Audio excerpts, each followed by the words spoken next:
نحمده ونصلي على رسوله الكريم اما بعد فاعوذ بالله من الشیطان الرجیم بسم اللہ الرحمن الرحیم۔ ہم اللہ کے نام سے آج پھر درس قرآن کا جو یہ سلسلہ کافی عرصے سے منقطع تھا اسے شروع کر رہے ہیں۔ میرا خیال ہے کہ یہ کم و بیش 8 ماہ کے وقفے کے بعد اس سلسلے کو دوبارہ جاری کرنے کی نوبت آئی ہے۔ میرا ارادہ یہی ہے، کوشش یہی ہوگی، لیکن ظاہر بات ہے کہ انسان کے اپنے ارادے پر اور کوشش پر انحصار نہیں ہے جب تک کہ اللہ تعالیٰ کا اذن نہ ہو اور اس کی مشیت نہ ہو۔ میری کوشش یہی ہوگی کہ اس میں کم سے کم ناغے آئیں۔ میں نے یہ الفاظ محتاط استعمال کیے ہیں اس لیے کہ مجھے معلوم ہے کہ اگلے ہی ہفتے کو ایک ناغہ آ رہا ہے، اس لیے کہ میرا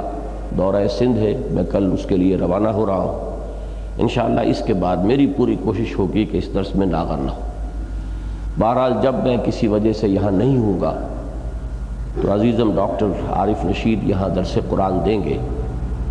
جو حضرات بھی یہاں اس آبادی سے آئے ہیں، قرب و جوار سے، ان سے میں خاص طور پر یہ عرض کروں گا کہ وہ پابندی کریں اور ہفتے کی شام کو خالص کر لیں اس کام کے لیے۔ تو یہاں پہ اگر میں ہوا تو یہی سلسلے وار درس چلے گا، اور اگر میں نہ ہوا تو عارف درس دیں گے انشاءاللہ اس منتخب نصاب کا کہ جس سے ہماری اس پوری تحریک کا آغاز ہوا تھا۔ جو حضرات اس درس میں شرکت کرتے رہے انہیں یاد ہوگا کہ سورہ طور ہم نے ختم کر لی تھی۔ آج سورۃ النجم سے ہمیں آغاز کرنا ہے۔ سورۃ النجم کی جو ابتدائی آیات ہیں وہ مشکلات القرآن میں سے ہیں، قرآن حکیم کے مشکل ترین مقامات میں سے۔ البتہ اس کی تسہیل ہو جاتی ہے اس کا اگر تقابلی مطالعہ کیا جائے ان آیات کا سورہ تکویر کی آیات سے۔ اس لیے ہمارا آج کا درس ذرا اس اعتبار سے اپنی منفرد ایک نوعیت کا ہوگا کہ 2 مقامات سے ہم آج مطالعہ کریں گے اور ایک دوسرے کے حوالے سے ہم جو مشکلات ہیں ان کو حل کرنے کی کوشش کریں گے۔ لہٰذا میں پہلے تلاوت کر رہا ہوں سورہ نجم کی ابتدائی 18 آیات کی، اور پھر سورہ تکویر کی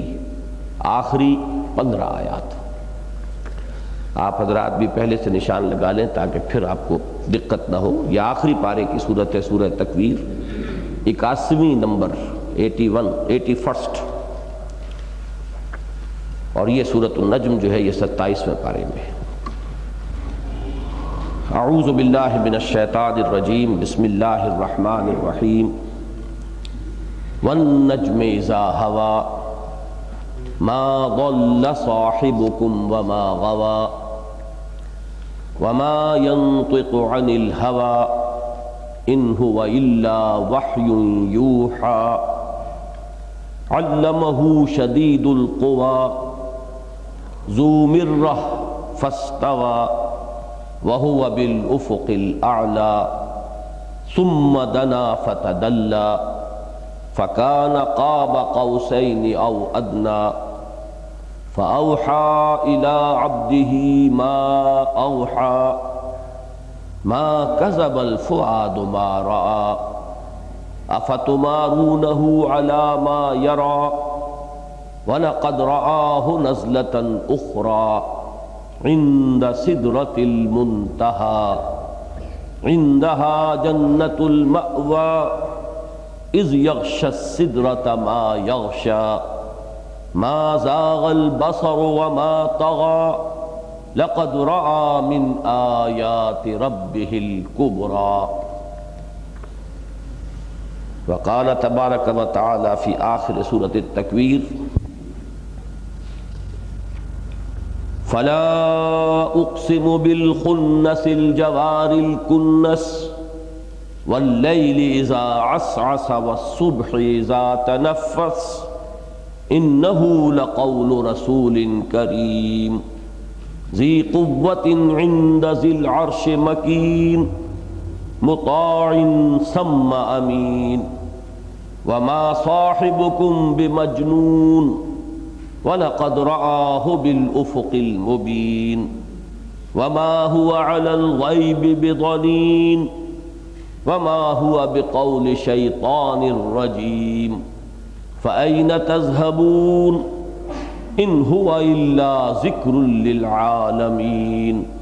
لِمَنْ شَاءَ مِنْكُمْ أَنْ يَسْتَقِيمَ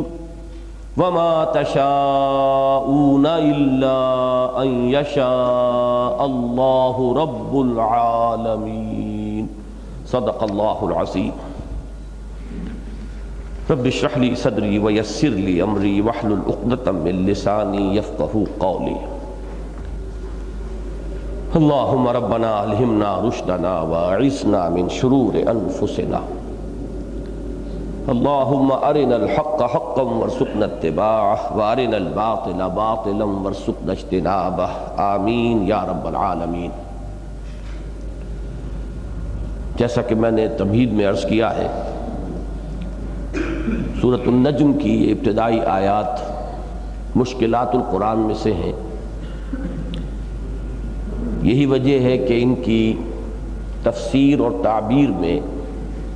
کافی اختلاف واقع ہوا ہے۔ میں چونکہ اکثر کسی درس کے سلسلے کے آغاز پر پورے قرآن حکیم کی سورتوں کے مابین جو ربط ہے اور جس طور سے وہ آپس میں متعلق ہیں اس کا ذکر کیا کرتا ہوں، لہذا آج بھی میں سوچ رہا تھا، لیکن میں جان بوجھ کر اسے آج چھوڑ رہا ہوں، اس لیے کہ یہ جو خاص حصہ ہے جو آج ہمیں پڑھنا ہے، اس میں جو اصل مسائل ہیں وہی خاصا وقت لیں گے، لہذا اس تمہیدی مضمون کو پھر میں کسی اور وقت کے لیے چھوڑ رہا ہوں۔ صرف دو باتیں نوٹ کیجئے، ایک تو یہ کہ سابقہ سورہ مبارکہ سورۃ الطور، اس کے اور اس سورۃ النجم کے مابین ایک لفظی ربط قائم ہوا ہے کہ وہ سورت ختم ہوئی ہے النجوم کے لفظ پر، وَمِنَ اللَّيْلِ فَسَبِّحْهُ وَإِدْبَارَ النُّجُومِ، اور وَالنَّجْمِ إِذَا هَوَىٰ، اس سے اس سورہ مبارکہ کا آغاز ہو رہا ہے، گویا کہ یہ باہم انٹرلاک ہو جاتی ہیں اس لفظ کے حوالے سے۔ یہ ایک ظاہری سی بات ہے، لیکن یہ کہ یہ جس کو صنعت لفظی کہا جاتا ہے ادب کی زبان میں، اس کے اندر بھی ایک حسن ہے اور اس کی طرف صرف توجہ دلا دینا اس وقت مطلوب تھا۔ دوسری بات یہ ہے کہ یہ میں عرض کر چکا ہوں کہ یہ جو مکی صورتوں کا سلسلہ ہے جو سورہ قاف سے شروع ہوا ہے اور سورہ واقعہ تک اس میں 7 صورتیں آئیں گی، پھر 10 صورتیں مدنی ہیں سورہ حدید سے سورہ تحریم تک، پھر سورہ ملک سے جو 29ویں پالے کی پہلی صورت ہے تقریباً قرآن مجید کے اختتام تک مکیات کا سلسلہ چلا گیا ہے۔ تو یہ جو 2 گروپ بنے مکی صورتوں کے، ان کا مرکزی مضمون ہے انذار، اہم ترین مضمون ہے انذار، خبردار کرنا آخرت کے بارے میں، بعث بعد الموت، حشر و نشر، حساب کتاب، جزا و سزا، جنت و دوزخ، یہ وہ چیزیں ہیں کہ جن کو ہم جب جمع کر لیتے ہیں تو یہ ایمان بالآخرہ شمار ہوتا ہے۔ 3 ایمانیات ہیں بنیادی، ایمان باللہ یا توحید، ایمان بالرسالت، اور ایمان بالآخرہ یا معاد۔ تو ان 2 صورتوں میں، ان 2 گروپوں میں جو مکی صورتیں ہیں ان کا اہم ترین مضمون جو ہے وہ انذار ہے، اور جو 3 صورتیں ہم پڑھ چکے ہیں سورہ قاف اور سورہ زاریات اور سورۃ الطور، اس میں تو وہ مضمون بہت ہی نمایاں ہے۔ اب جو جوڑا آ رہا ہے سورۃ النجم اور سورۃ القمر، اس میں تھوڑا سا آپ کو ڈیویشن نظر آئے گی، اس سے ذرا سا فرق نظر آئے گا کہ اس میں رسالت کا مضمون بھی کسی قدر نمایاں ہو کر سامنے آ رہا ہے۔ اس کی وجہ کیا ہے؟ اور رسالت کو یوں سمجھیے کہ ایک تو حضور صلی اللہ علیہ وسلم اپنی ذات میں، اپنی شخصیت میں اللہ کے نبی اور رسول، اور دوسرے یہ کلام، یہ اللہ کا کلام جو آپ پر نازل ہوا۔ یوں سمجھیے کہ ایمان بالملائکہ سے شروع ہو جاتا ہے اگر آپ تفصیل لیں ایمان بالرسالت کی، کہ جبرائیل جو اس وحی کے لانے والے ہیں وہ فرشتے ہیں، تو ایمان بالملائکہ سے بات شروع ہوگی، ایمان بالملائکہ، ایمان بالوحی، ایمان بالکتب، ایمان بالانبیاء، ایمان بالرسل، اور حضور صلی اللہ علیہ وسلم کے خاتم النبیین ہونے پر اور قرآن حکیم کے محفوظ ہونے پر ایمان، ان اجزاء کو جمع کریں گے تو وہ ہمارے لیے ایمان بالرسالت بنے گا۔ تو انذار کے ضمن میں دو چیزیں بہت اس سے قریبی تعلق رکھنے والی ہیں۔ ایک انذار کس چیز سے ہو رہا ہے، وہ قرآن حکیم ہے۔ یہ بارہا میں نے بات واضح کی ہے کہ قرآن مجید ہی ذریعہ ہے انذار کا۔ سورہ انعام میں فرمایا اوحی الی ھذا القرآن لانذرکم بہ ومن بلغ، مجھ پر یہ قرآن وحی کیا گیا ہے تاکہ میں تمہیں خبردار کر دوں اس کے ذریعے سے اور جس تک بھی یہ قرآن پہنچ جائے۔ تو معلوم یہ ہوا کہ انذار کس شے کے ذریعے ہے، وہ یہ قرآن ہے۔ دوسرے یہ کہ انذار فرمانے والے کون ہیں، وہ اللہ کے رسول ہے محمد الرسول اللہ صلی اللہ علیہ وسلم۔ ان دونوں چیزوں کا تعلق انذار کے ساتھ بہت گہرا ہے، یعنی پہلی تین صورتوں میں زیادہ جو مضمون تھا وہ انذار کس چیز کا ہے، بعث بعد الموت، حشر و نشر، جزا و سزا، جنت و دوزخ، اس کا انذار کرنا مقصود ہے۔ انذار کرنے والے کون ہیں، منذر اور نذیر کون ہیں، محمد الرسول اللہ صلی اللہ علیہ وسلم۔ اور انذار کس شے کے ذریعے سے فرما رہے ہیں، وہ کوئی ان کی اپنی منطق نہیں ہے، وہ کوئی ان کا اپنا فلسفہ نہیں ہے، وہ کوئی ان کے اپنے من گھڑت خیالات نہیں ہیں، وہ کوئی ان کی اپنی حکمت نہیں ہے، اپنی ذاتی دانائی نہیں ہے، بلکہ وہ اللہ کی وحی ہے، اللہ کا کلام ہے جو ان پر نازل ہوا ہے۔ تو ان دونوں چیزوں کا در حقیقت بہت ہی اہمیت کے ساتھ ذکر ہو رہا ہے ان آیات میں۔ اس لیے اس پر تقریباً اجماع ہے کہ یہ سورہ مبارکہ نازل ہوئی ہے سن 5 نبوی کے آس پاس۔ سن 5 نبوی کا ایک بہت مشہور واقعہ ہے جو سیرت میں ملتا ہے کہ نبی اکرم صلی اللہ علیہ وسلم نے ایک بڑے مجمع میں، قریش کے مجمع میں، اور غالباً پہلی مرتبہ ایسا ہوا کہ پوری سورت آپ نے پڑھ کر سنائی، اور لوگ جو عام طور پر ہوٹنگ کرنا شروع کر دیتے تھے، شور مچاتے تھے، غل کرتے تھے، بیچ میں ٹوکتے تھے، کسی کو اس کی جرت نہ ہوئی۔ اس کلام کی تاثیر، عربوں میں یہ ذوق تو تھا، وہ حسن کلام کو اپریشیٹ کرتے تھے، ادب کا، فصاحت کا، بلاغت کا، یہ ان کا ایک ذوق تھا۔ لہذا ان آیات کے اس جو بھی اس کے اندر سحر کے آثار تھے، جیسے کہ حضور صلی اللہ علیہ وسلم نے فرمایا ہے کہ ان من الشعر لحکمۃ وان من البیان لسحرا، بہت سے اشعار ایسے ہوتے ہیں جو سراپا دانائی اور حکمت ہے، اور بہت سی تقریریں اور بہت سے بیان اور بہت سے خطبے جادو کا اثر رکھنے والے ہیں۔ تو اس وقت ان پر کچھ ایسی ہیبت طاری ہوئی اس کلام کی کہ ان میں سے کسی کو جرت نہ ہوئی کہ حضور کو ٹوکتے یا بیچ میں کوئی دخل اندازی کرتے یا کوئی ہوٹنگ کرتے، بلکہ حضور نے پورے اطمینان کے ساتھ پوری سورت پڑھی۔ اور آخری آیت جو ہے اس کی، وہ آپ کے علم میں ہوگا کہ وہ آیت سجدہ ہے، اس میں حکم ہے سجدہ کرو۔ اور اس وقت وہ جو ایک کیفیت تھی ان کی، حضور صلی اللہ علیہ وسلم نے بھی جب وہ آیت پڑھی تو سجدہ کیا، اور پورے مجمع نے بھی سجدہ کیا۔ یہ واقعہ ایک مشہور واقعے کی حیثیت سے سیرت کی کتابوں میں آیا۔ اب اس کے بعد یہ ہوا کہ لوگوں نے ایک دوسرے کو ملامت کرنی شروع کی، یہ کیا ہوا؟ اس کا تو مطلب یہ ہوا کہ ہم ہار مان گئے محمد سے صلی اللہ علیہ وسلم۔ تو پھر انہوں نے ایک بات گھڑ لی کہ اصل میں ہم نے تو یہ سنا تھا کہ بیچ میں محمد نے صلی اللہ علیہ وسلم یہ الفاظ بھی کہے تھے، آگے آئے گا وہ اگلے درس میں، افرأیتم اللات والعزی ومناۃ الثالثۃ الاخری۔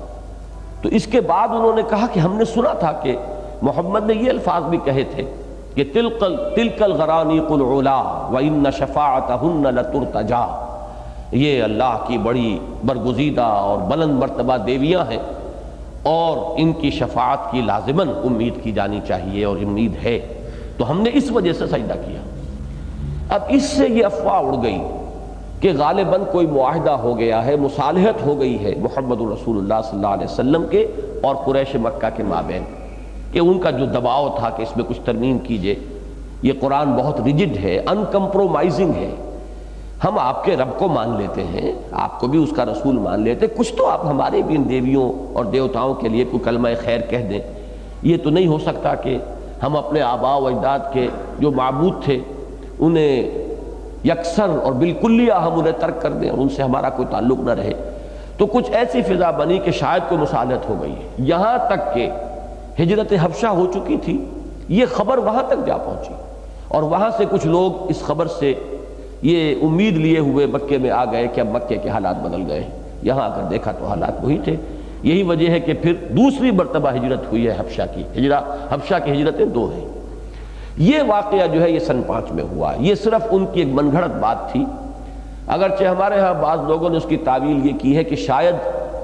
انہوں نے جھوٹ نہ بولا ہو، بلکہ شیطان نے حضور کی آواز میں آواز ملا کر یہ الفاظ کہہ دیے ہوں اور وہ ان لوگوں نے سن لیے ہوں۔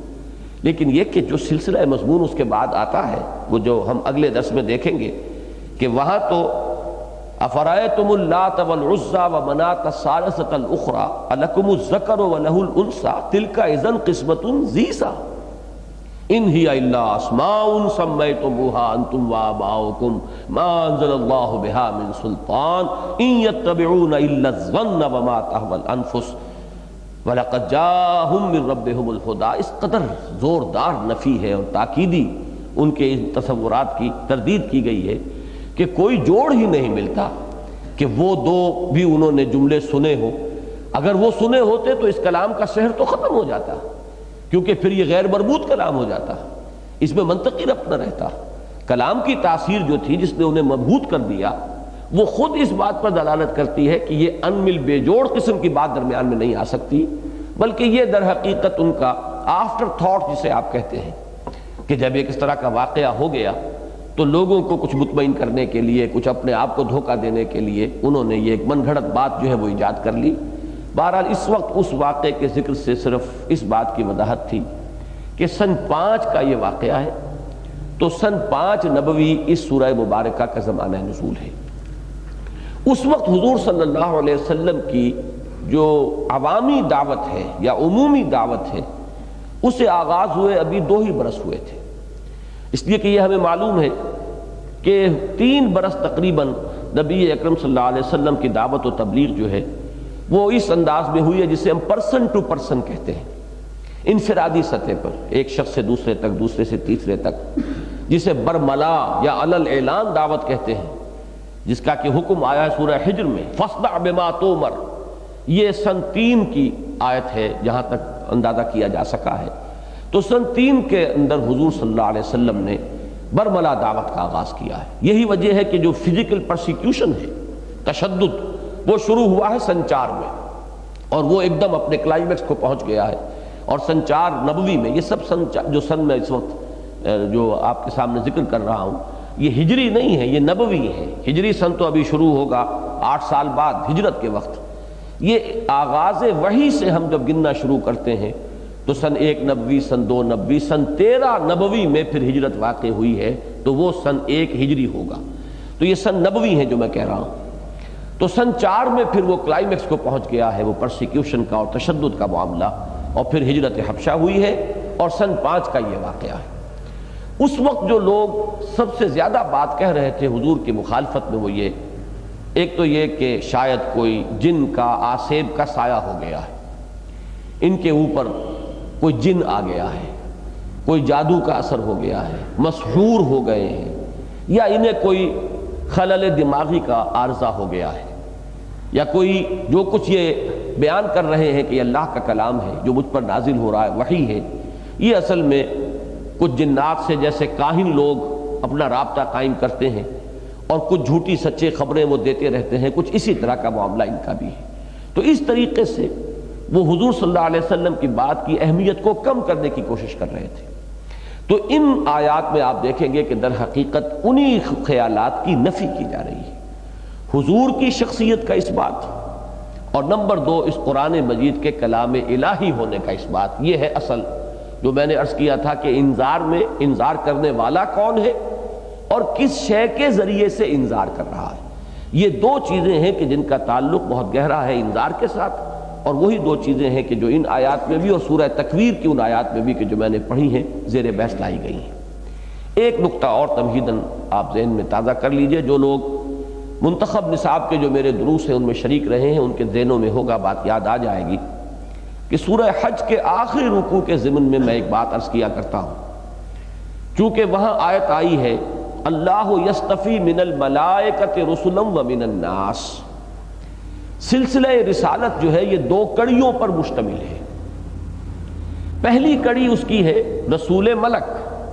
اور دوسری کڑی ہے رسول بشر۔ سلسلہ رسالت کی غرض و غایت کیا ہے؟ اللہ کی بات پہنچ جائے انسانوں تک، لیکن انسان ظاہر بات ہے کہ عام لوگ، وہ جو اقبال نے جواب شکوہ میں کہا ہے کہ شوخ و گستاخ یہ پستی کے مکین کیسے ہیں، تو انسان اتنا نیچے ہے کہ اللہ تعالیٰ کے براہ راست کلام کا تحمل ہر شخص نہیں کر سکتا۔ سورہ شورى میں ہم وہ آیت پڑھ آئے ہیں، ما کان لبشر ان یکلمہ اللہ الا وحیا او من وراء حجاب او یرسل رسولا فیوحی باذنہ ما یشاء۔ کسی انسان کے یہ بس میں نہیں ہے، کسی انسان کے لیے یہ ممکن نہیں ہے، وہ تحمل نہیں کر سکتا کہ اللہ اس سے کلام کرے۔ یہ نہیں فرمایا کہ اللہ کے لیے یہ ممکن نہیں ہے کہ انسان سے کلام کرے۔ یہ بہت لطیف بات ہے، اللہ کے لیے تو ہر شے ممکن ہے،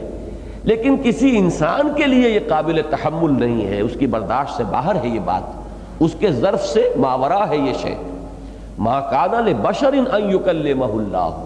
کسی بشر کے لیے یہ ممکن نہیں ہے کہ اللہ اس سے کلام کرے، الا وحیا،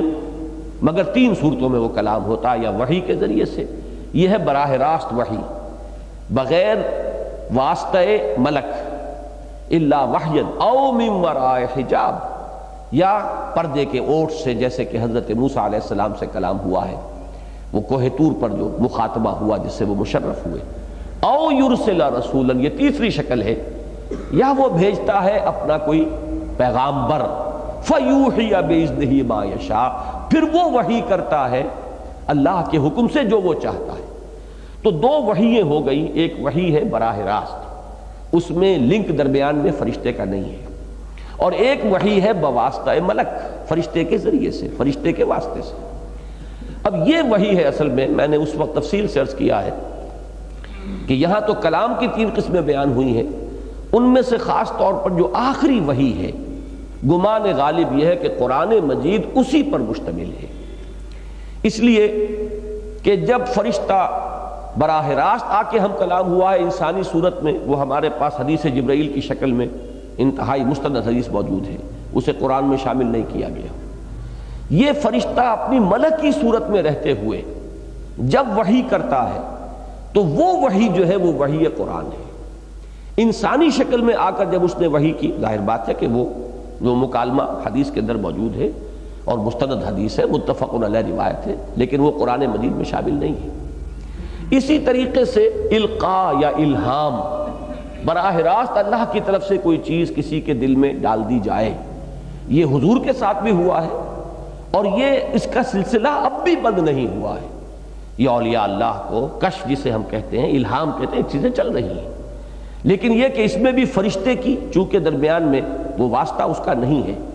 اس میں وہ حفاظت کا اہتمام، وہ جو آج آپ دیکھیں گے کہ حضرت جبرائیل علیہ السلام کی شان میں جو الفاظ یہاں مدح کے بیان ہوئے ہیں، تو جب فرشتہ وحی کو لے کر آتا ہے تو اس کی حفاظت گارنٹیڈ ہوتی ہے، اس کے لیے پورا اہتمام کر لیا جاتا ہے کہ کہیں کوئی کسی قسم کی تدسیس، اس میں کسی قسم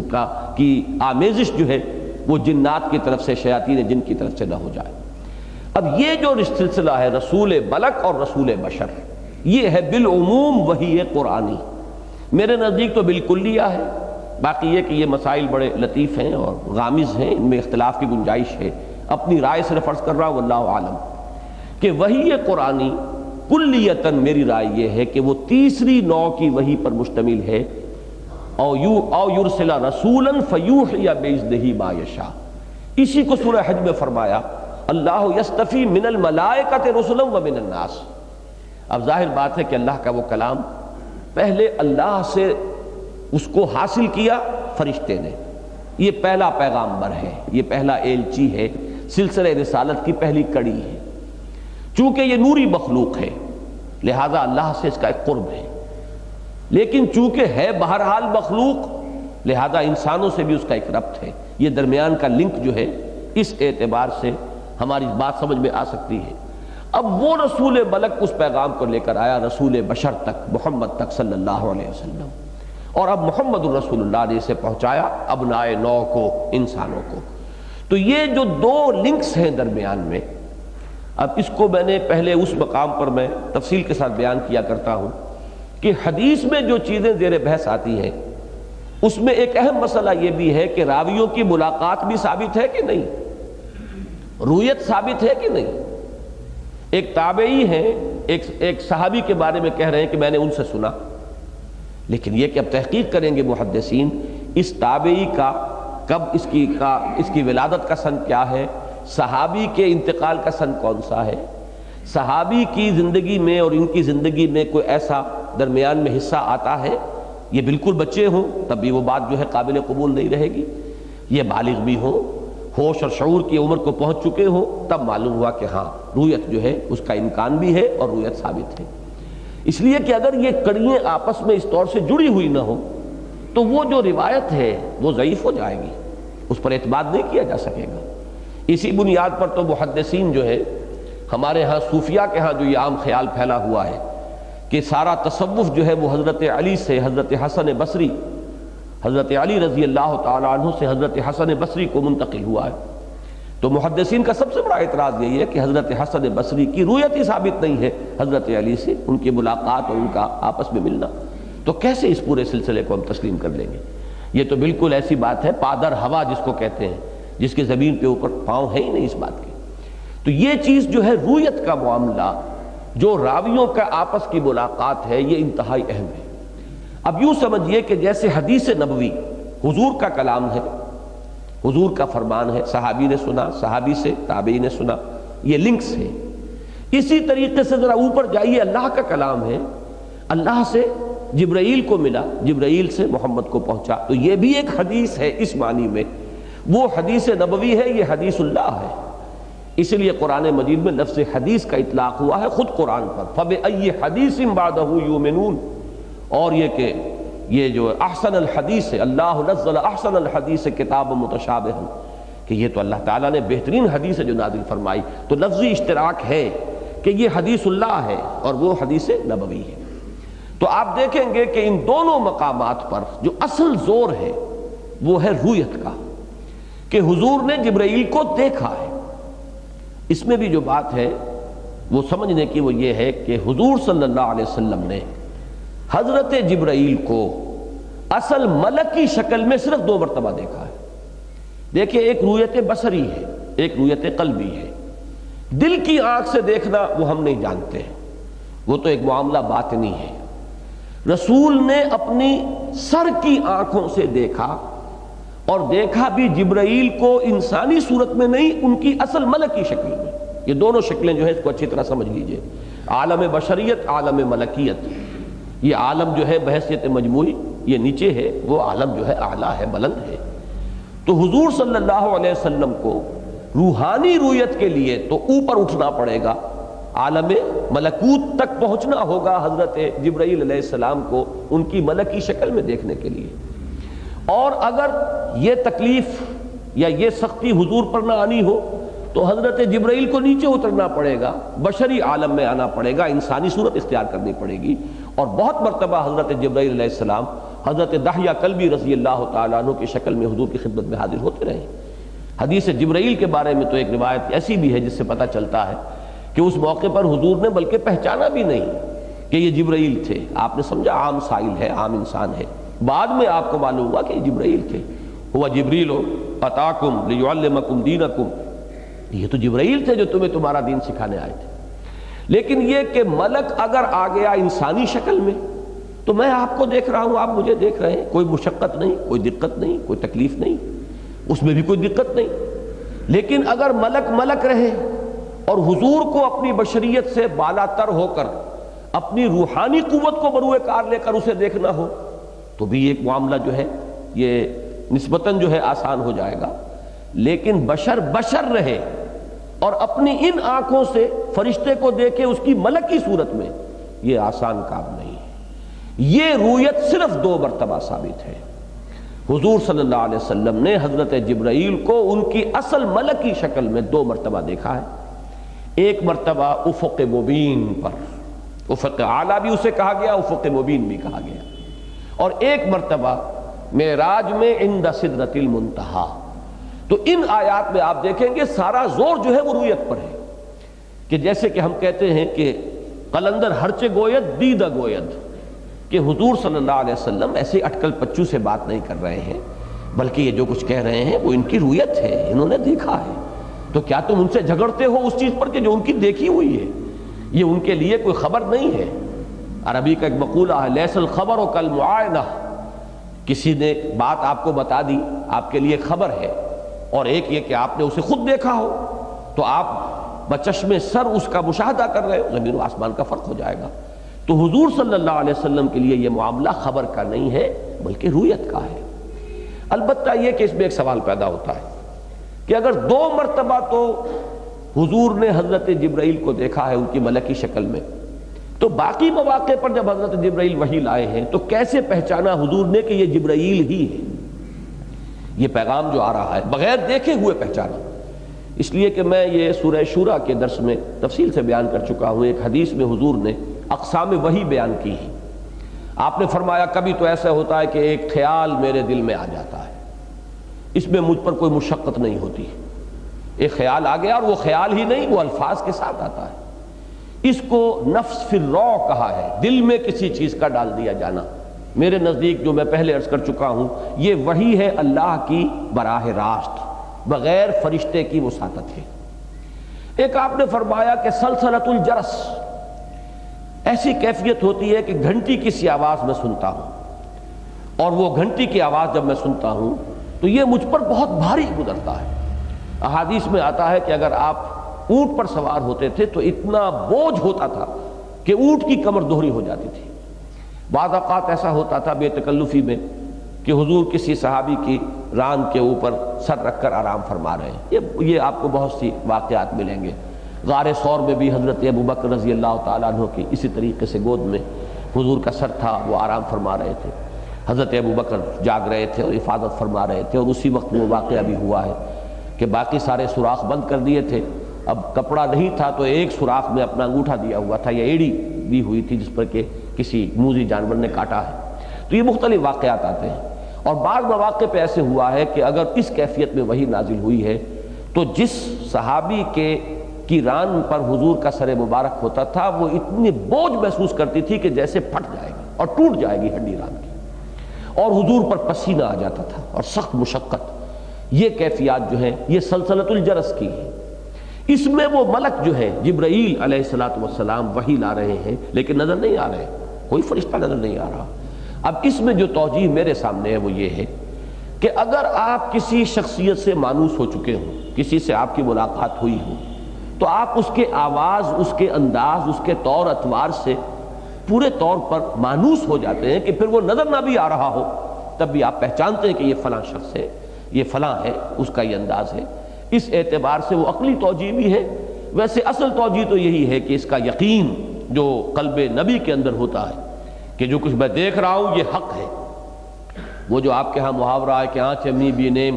ببیداریست یارب یاب خواب، بسا اوقات ہمارے ساتھ تو ایسا ہوتا ہے کہ کوئی بالکل غیر متوقع سی بات اگر سامنے آ جاتی ہے تو آدمی سوچتا ہے کہ یہ میں جاگ رہا ہوں کہ سو رہا ہوں، خواب دیکھ رہا ہوں یا حالت بیداری میں دیکھ رہا ہوں۔ لیکن نبی کو کبھی یہ اشتباہ نہیں ہوتا۔ یہ اللہ تعالیٰ نے جنہیں چنا ہوتا ہے اس میں جو خصوصی فیکلٹیز اور جو خصوصی صلاحیتیں ودیعت کی گئی ہوتی ہیں اس کی بنا پر انہیں کبھی اشتباہ نہیں ہوتا۔ لیکن یہ کہ اگر عقلی توجیہ ہو تو وہ بھی سمجھ میں آ جائے گی کہ اگر 2 مرتبہ کی ملاقات جو ہے رویت بصری کے ساتھ ثابت ہو جائے تو پھر یہ ہے کہ بقیہ میں پھر وہ پہچان اور مانوس ہو جانے کا معاملہ جو ہے وہ سمجھ میں آتا ہے۔ یہ ہے اصل مضمون۔ اور ایک میں نے بات بارہا کہی ہے اپنے درس میں کہ قرآن مجید میں اہم مضامین 2 جگہ ضرور آتے ہیں اور عام طور پر ان میں ترتیب الٹی ہوئی ہوتی ہے۔ پہلی بات دوسری جگہ پر جو ہے وہ بعد میں آئے گی اور دوسری بات جو ہے وہ وہاں پہلے آ جائے گی، یہ ترتیب بھی ہوتی ہے۔ اور ایک دوسرے کے پھر اگر کوئی خلا اس میں ہے تو ان کی تکمیل ہوتی ہے، ایک دوسرے کی وضاحت ہوتی ہے۔ القرآن یفسر بعضہ بعضا، قرآن کا ایک حصہ دوسرے حصے کی تفسیر کرتا ہے۔ تو یہ چیزیں جو میں بارہا آپ کے سامنے عرض کر چکا ہوں اس کی بھی ایک بہت اہم مثال ہے یہ آیات سورۃ النجم کی اور وہ آیات سورۃ تکویر کی۔ اب چلیے، والنجم اذا ہوا، قسم ہے ستارے کی یا ستاروں کی جبکہ وہ ڈوبیں، جبکہ وہ گریں۔ اس میں نے یا اس لیے لگایا ہے کہ عربی زبان میں الف لام جب آتا ہے اس میں نکرہ پر، یہ لام تعریف، تو یہ مختلف معنی پیدا کرتا ہے۔ یا تو کوئی معین شے، رجل الرجل، الرجل کوئی معین شخص، انسان الانسان کوئی معین انسان، یا پھر اس میں حصر یا جنس کا مفہوم ہوتا ہے، تمام انسان یا تمام لوگ۔ تو یہاں پر یہ دونوں معنی لیے گئے ہیں۔ ایک یہ معنی بھی لیا گیا ہے کہ اس سے مراد ثریا ہے، ایک خاص ستارہ ہے، معین ستارہ، اس لیے الف لام آیا، اور عام طور پر یہ خیال بھی ہے کہ اس سے مراد تمام ستارے ہیں۔ دوسری رائے جو ہے وہ زیادہ قوی ہے، اس لیے کہ جب تقابل ہم کریں گے سورۃ التکویر سے تو اس سے اس کی تائید ملے گی۔ والنجم اذا ہوا، ہوا یہوی کے معنی ہے گرنا، یہی لفظ مائل ہونے کے لیے بھی آتا ہے۔ کوئی شخص عقیدت میں یا محبت میں کسی طرف مائل ہو تو گویا کہ وہ اس کی طرف گر رہا ہے، اس کی طرف مائل ہو رہا ہے۔ یہ لفظ آیا ہے حضرت ابراہیم علیہ السلام کی دعا میں، وَاجْعَلْ أَفْئِدَةَ النَّاسِ تَهْوِي إِلَيْهِمْ، پروردگار میں نے اپنی نسل کی ایک شاخ کو یہاں آباد کر دیا ہے، عِنْدَ بَيْتِكَ الْمُحَرَّمْ رَبَّنَا لِيُقِيمُوا الصَّلَاةَ، تو پروردگار ہم لوگوں کے دلوں کو ان کی طرف مائل کر دے تاکہ ان کے لیے ضروریات زندگی یہاں اس وادی غیر ذی زرع میں ان کے لیے کوئی ساز و سامان نہیں ہے، کوئی وسائل معیشت نہیں ہے۔ فَاجْعَلْ أَفْئِدَةَ النَّاسِ تَهْوِي إِلَيْهِمْ وَارْزُقْهُم مِّنَ الثَّمَرَاتِ، تو لوگوں کے دلوں کو ان کی طرف مائل کر دے، وہ ان کی طرف گریں، ان کی جانب مائل ہو جائیں۔ ہوا یہوا آتا ہے خواہش نفس کے لیے، بما لا تہوا، یہ کسی چیز کے لیے جس کو جی نہ چاہ رہا ہو۔ وما تہوى الانفس، وہ تو غالباً ابھی ہم نے پڑھا ہے، اسی صورت میں آ جائے گا تہوا۔ تو ہوا یہوا کے معنی ہے خواہش کرنا، اشتہا، طبیعت میں کسی شے کا، نفس کے اندر کسی شے کا تقاضا پیدا ہونا، ہوا۔ وہ جو 2 مرتبہ قرآن مجید میں مضمون آیا ہے، ارأیت من اتخذ الہہ ہواہ، وہ ہوا جب آئے گا خواہش نفس تو اس کا جو مضارع ہے وہ ہے ہوا یہوا،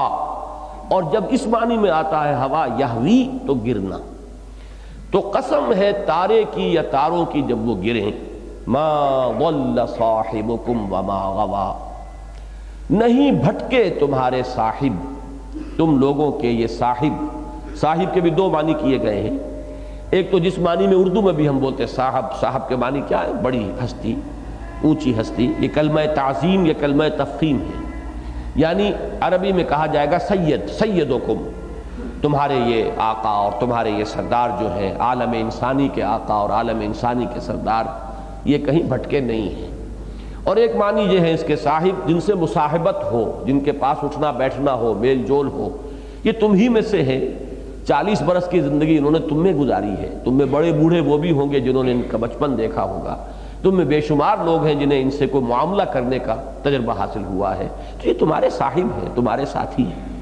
ما ضل صاحبکم وما غوا، اب یہ ضل اور غوا میں فرق کیا ہے؟ ضل میں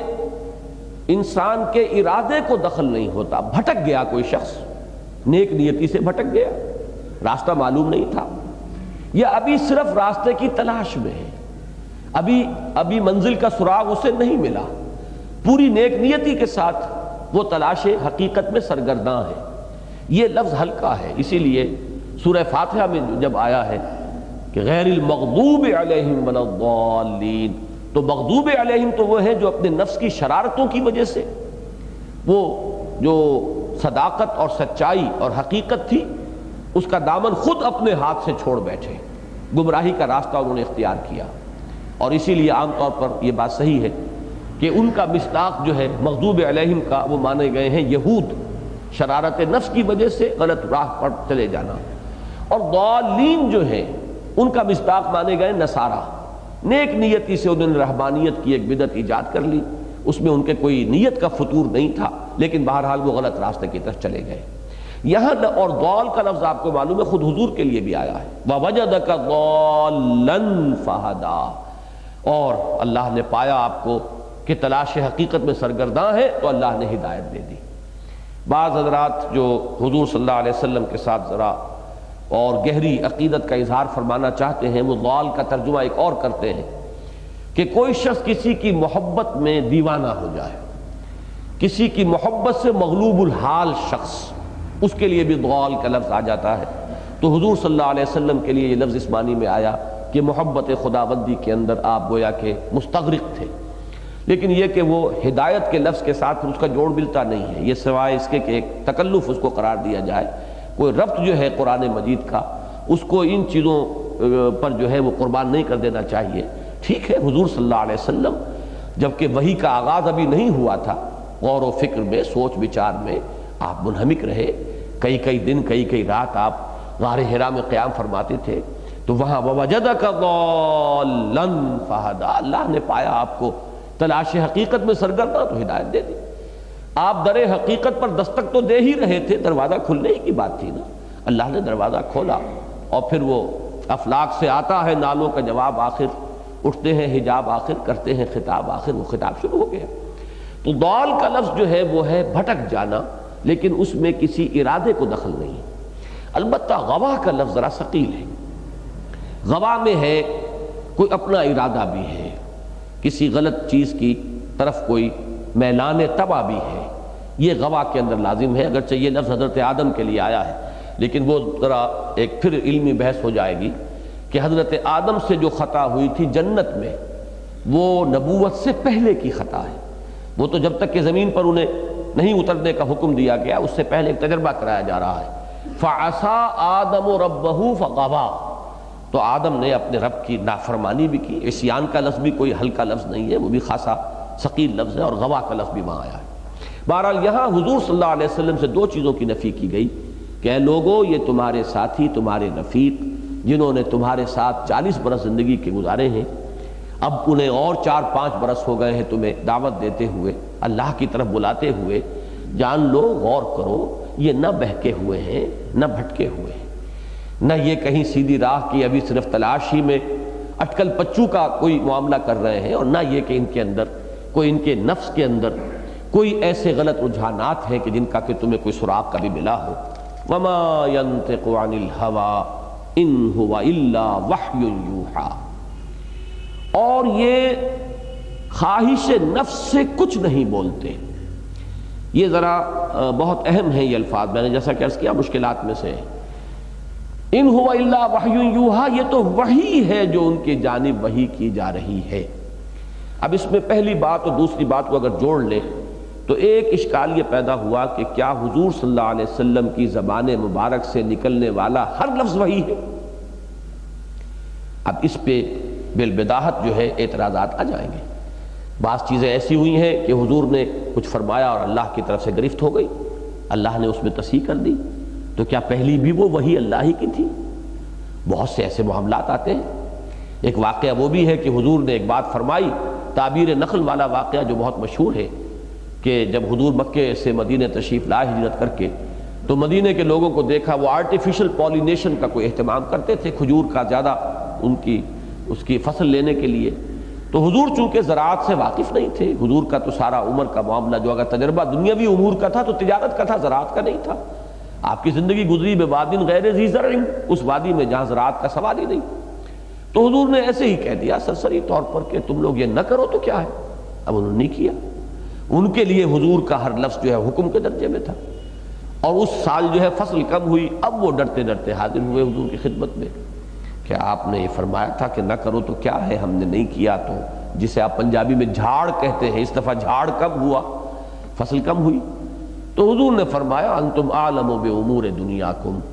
یہ معاملات سکھانے میں تمہیں نہیں آیا، میں نے ایسے ہی کہہ دیا تھا، تم اپنے دنیاوی معاملات کو مجھ سے بہتر جانتے ہو، جس چیز کا تجربہ ہے۔ اب یہ ایک اتنی اہم بات ہے کہ اس سے تو ایک پوری کیٹیگری بن گئی کہ ٹیکنالوجی ہے یا فزیکل سائنسز ہے، یہ دائرے سے خارج ہے، دائرہ نبوت میں ان کا کوئی سوال نہیں۔ حضور فزکس پڑھانے نہیں آئے، کیمسٹری پڑھانے نہیں آئے، بایولوجی پڑھانے نہیں آئے۔ یہ دوسری بات ہے کہ قرآن مجید میں کہیں کوئی چیز حقیقت کے خلاف نہیں ہو سکتی، یہ بات تو دوسری ہے، لیکن حضور اس لیے نہیں آئے کہ آپ کو کیمسٹری پڑھائیں یا زوالوجی پڑھائیں یا جیولوجی پڑھائیں یا آپ کو ایٹمک ٹیکنالوجی جو ہے وہ سکھائیں، اس کے لیے نہیں آئے۔ یہ آپ کے تجرباتی علوم ہیں، ان میں آپ اپنے تجربے سے جو سیکھتے ہیں ان کو بروئے کار لائیے۔ حضور تو راہ ہدایت دکھانے کے لیے آئے ہیں، کیا کرنا ہے کیا نہیں کرنا ہے، اخلاق کی بلندیوں کی طرف رہنمائی فرمانے آئے ہیں، حقیقت کی طرف رہنمائی فرمانے آئے ہیں، اس کائنات کی اصل حقیقت کیا ہے۔ تو اب یہ چیزیں جو ہیں اشکال بن جاتی ہیں کہ کیا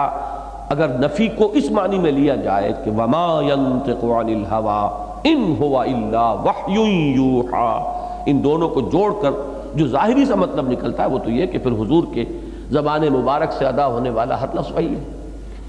میرا جو ذہن گیا ہے اس معاملے میں اور اشکال جس طرح رفع ہوتا ہے وہ یہ کہ ان کو علیحدہ کیجئے۔ وما ينطق عن الهوى یہ خود اپنی جگہ ایک مکمل کلام ہے، یہاں تک بات ثابت ہے کہ حضور کی زبان مبارک سے نکلا ہوا کوئی لفظ بھی محض خواہش نفس کی بنیاد پر نہیں ہے۔ خواہش نفس سے حضور صلی اللہ علیہ وسلم کو اللہ نے اپنی امان میں لے لیا ہے، اسی لیے تو معصوم ہے کہ خواہش نفس سے یہ چیز تو نہ صرف حضور صلی اللہ علیہ وسلم بلکہ صحابہ کرام کے بارے میں ہم مانتے ہیں کہ حضور صلی اللہ علیہ وسلم کے فیض صحبت سے ان کی جو تربیت ہوئی ہے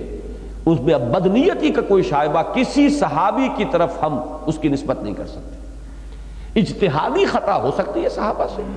پوری نیک نیتی سے کسی بات کی کوشش کریں کہ وہ حکم جو ہے صحیح وہ ان کے علم میں آ جائے، صحیح بات تک وہ پہنچ جائے، صحیح فیصلے تک پہنچ جائے، اجتہاد کریں گے، اجتہادی خطا ہو سکتی ہے لیکن بدنیتی نہیں ہو سکتی کسی صحابی سے۔ تو پھر نبی اکرم صلی اللہ علیہ وسلم پھر ان کا معاملہ تو ان سے بہت اونچا ہے کہ محض خواہش نفس سے محمد الرسول اللہ صلی اللہ علیہ وسلم کی زبان مبارک سے کوئی لفظ نہیں نکلتا۔ اس میں حدیث بھی آتی ہے کہ حضور نے ایک مرتبہ باقاعدہ اپنی زبان مبارک کو پکڑ کر فرمایا ایک صحابی سے کہ جان لو اس سے سوائے حق کے کچھ نہیں نکلتا، اس لیے کہ وہ کسی خواہش نفس پر جو ہے وہ مبنی نہیں ہے۔ البتہ ہر لفظ کا وحی ہونا یہ درست نہیں ہے۔ حضور صلی اللہ علیہ وسلم کے بھی اپنے اجتہادات ہوتے تھے، اس اجتہاد میں خواہش نفس کار فرما نہیں تھی معاذ اللہ، لیکن کوئی چیز اس اجتہاد کے اندر خطا کا امکان تھا، اور یہی وجہ ہے کہ حضور کو بہت سے معاملات میں اللہ تعالیٰ کی طرف سے پھر ٹوکا گیا ہے، آپ نے ایسا کیوں کیا؟ وہ آپ کا ذاتی اجتہاد تھا، اور اس کے اندر حضور صلی اللہ علیہ وسلم کی جہاں تک تو نیت کا تعلق ہے کہ جو کچھ بھی آپ نے کہا خواہش نفس سے نہیں کہا، وہ نفسانیت کو اس میں دخل بہرحال نہیں ہے۔ البتہ اجتہادی بہت سی چیزیں حضور صلی اللہ علیہ وسلم کی ہوتی تھیں، ان اجتہادی چیزوں میں جس کی نفی نہیں ہوئی وہ گویا کہ اوتھینٹیکیٹ ہو گئی اب اللہ کی طرف سے، اور جس چیز کی نفی ہو گئی اس کا تعین ہو گیا، جس چیز کی نفی نہیں ہوئی ہے گویا کہ اسے اللہ تعالیٰ کی طرف سے سند عطا ہو گئی، وہ اوتھینٹیکیٹڈ ہے۔ حدیث کے ضمن میں بھی آپ کو معلوم ہوگا کہ جب ہم اس کی جب ڈیفائن کرتے ہیں تو حدیث کہتے ہیں حضور کے قول اور فعل اور تقریر کو، حضور نے کچھ فرمایا یہ بھی حدیث، حضور نے کچھ کیا یہ بھی حدیث۔ اور حضور کی تقریر کیا ہے کہ حضور کے سامنے کوئی کام کیا گیا اور حضور نے روکا نہیں، اب اس میں حضور نے نہ تو قولاً جو ہے اس کی تصویب کی ہے کہ یہ صحیح ہے ضرور کیا کرو، ایسا نہیں فرمایا، نہ آپ نے صلی اللہ علیہ وسلم خود وہ کام کیا ہے، دونوں چیزیں نہیں ہیں، لیکن ایک کام کسی صحابی نے آپ کے سامنے کیا اور آپ نے روکا نہیں، برقرار رکھا، تقریر کے معنی یہ ہے۔ تو حضور کی یہ تقریر یعنی برقرار رکھنا بھی ایک طرح کی سند ہو گئی کہ یہ بھی محمد الرسول اللہ صلی اللہ علیہ وسلم کی طرف سے مستند بات ہے۔ یہی تقریر خداوندی ہوتی ہے خود نبی کے ضمن میں کہ نبی کے اجتہاد میں جس کو اللہ نے ٹوک دیا اور بدل دیا وہ تو ہمارے سامنے معین ہو گیا، اور جس کی اللہ تعالیٰ کی طرف سے کوئی نفی نہیں آئی گویا کہ وہ بھی اللہ ہی کی طرف سے سمجھا جائے گا، لیکن اسے وحی نہیں کہیں گے۔ تو درمیانی بات کیا ہوئی کہ قرآن تو وحی جلی ہے ہی ہے، اس کا تو ہر لفظ ہر حرف وحی ہے۔ حضور کے بہت سے فرمودات سنت جسے ہم کہتے ہیں وہ بھی در حقیقت وحی پر ہی بیسڈ ہے، لیکن ایک تیسری چیز اور بھی ہے حضور کے اجتہادات جن کی اللہ تعالیٰ کی طرف سے کہیں تردید نہ ہوئی ہو تو وہ بھی اگرچہ دین میں سند ہیں لیکن اسے وحی نہیں کہیں گے۔ تو اس طریقے سے ان دونوں کے مابین تطبیق ہو جائے گی کہ ہوا کا مصداق کامل تو قرآن ہے، ان ہوا الا وحی یوحا، مصداق کامل قرآن ہے۔ اور میں یہ عرض کر چکا ہوں شروع میں کہ اصل میں جس چیز سے انذار کیا جا رہا ہے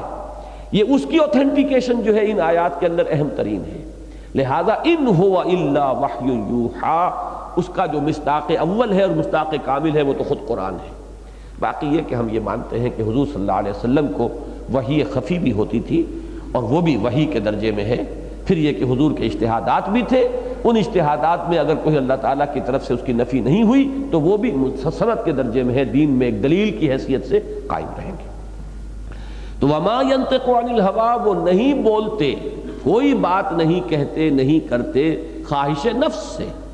یہ تو وحی ہے جو ان کی طرف کی جا رہی ہے۔ علمہ شدید القویٰ، انہیں تعلیم دی ہے، انہیں سکھایا ہے اس نے جو بہت قوت والا ہے۔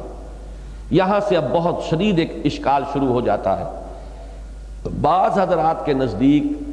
یہاں مراد، اب آگے آیات آ رہی ہیں، وہ محمول کرتے ہیں ذات باری تعالیٰ پر کہ شدید القویٰ اللہ کی ذات ہے اور اللہ نے تعلیم دی ہے محمد کو، لہذا یہاں سے اصل میں ذکر جو ہے وہ اللہ کا ہو رہا ہے۔ سکھایا انہیں ایک بڑی قوت والے نے۔ ذو مرہ، وہ بہت ہی ہیبت والا اور ہر طرح کے کمالات والا ہے۔ فاستویٰ، پھر وہ سیدھا ہوا۔ وَهُوَ بِالْأُفُقِ الْأَعْلَى، اور وہ بلند افق پر تھا۔ ثم دنا فتدلی، پھر وہ قریب آیا اور لٹک آیا۔ فَكَانَ قَابَ قَوْسَيْنِ أَوْ أَدْنَىٰ، پھر وہ دو کمانوں کے فاصلے پر رہ گیا یا اس سے بھی قریب تر۔ فَأَوْحَىٰ إِلَىٰ عَبْدِهِ مَا أَوْحَىٰ، تو پھر وحی کی اس نے اپنے بندے کی طرف جو وحی کی۔ یہ ترجمہ میں کر رہا ہوں، اپنے کا لفظ استعمال کیا ہے ان لوگوں کے نقطہ نظر سے جو یہاں سارا معاملہ اللہ کا سمجھ رہے ہیں۔ میں نے اپنے اوائل عمر میں ایک بہت ہی لمبی تقریر سنی تھی غلام احمد پرویز کی انہی آیات پر۔ وہ بڑی انہوں نے فصاحت اور بلاغت اور ادبیت کی چاشنی کے ساتھ ان آیات کو ساہیوال میں ایک ہال کے اندر بیان کیا تھا اور ان سب کو چسپاں کیا تھا اللہ کی ذات پر۔ اب ظاہر بات ہے کہ یہ بات حسن عقیدت کے اعتبار سے بڑی کشش رکھتی ہے کہ حضور کا اللہ کی ذات کے ساتھ اتنا کامل اتصال ہو گیا، قرب باری تعالیٰ کے لیے گویا کہ یہ ساری تفاصیل دی جا رہی ہیں، تو ایک عام آدمی کو یہ بات بڑی اپیل کرتی ہے اور اس میں کشش ہے، اور اس کو اس نے بہت چالاکی کے ساتھ اس کو استعمال کیا ہے۔ واقعہ یہ ہے کہ اس پر تقریباً اجماع ہے کہ یہ تمام چیزیں بیان ہو رہی ہیں حضرت جبرائیل علیہ السلام کے بارے میں۔ حضرت جبرائیل کے لیے الفاظ آ رہے ہیں کہ وہ بڑی قوت والے ہیں، فرشتوں میں ان کا ایک بہت اونچا مقام ہے۔ ذو مرہ، ذو مرہ کا بھی ایک ترجمہ تو ہے قوت والا، وہ تو شدید القوا میں آ چکا ہے، لیکن جو انتہائی خوش شکل ہو، جس کے اندر تمام عقلی اور قوائے باطنیہ بھی اپنی پوری شدت کو پہنچے ہوئے ہوں۔ ایک تو قوت ہے جسمانی قوت اور ایک ہے ذہنی قوت، ذہنی استعداد، صلاحیت، اس کے لیے ذو مرہ۔ فاستویٰ، پھر وہ سیدھا ہوا۔ وَهُوَ بِالْأُفُقِ الْأَعْلَىٰ، اور وہ افق اعلیٰ پر تھے۔ ثم دنا فتدلی، پھر وہ قریب آئے، لٹک آئے۔ فَكَانَ قَابَ قَوْسَيْنِ أَوْ أَدْنَىٰ، تو دو کمانوں کے قریب رہ گئے یا اس سے بھی قریب تر، اس سے بھی کم فاصلہ رہ گیا۔ فَأَوْحَىٰ إِلَىٰ عَبْدِهِ مَا أَوْحَىٰ، تو وحی کی انہوں نے اللہ کے بندے کی طرف جو وحی کی۔ اس کے لیے جو دلیل بنتی ہے وہ سورہ تکویر کی آیات ہے۔ اب ذرا ادھر آ جائیے،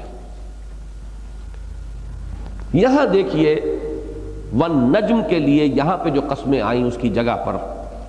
فلا اقسم بالخنس الجوار الکنس واللیل اذا عسعس، یہ تمام جمع کے صیغے ہیں۔ خنس خانس کی جمع ہے، کنس کانس کی جمع ہے، جواری جاری کی جمع ہے۔ معلوم ہوا کہ یہاں تمام ستاروں کے لیے بات ہو رہی ہے۔ میں نے عرض کیا تھا کہ والنجم میں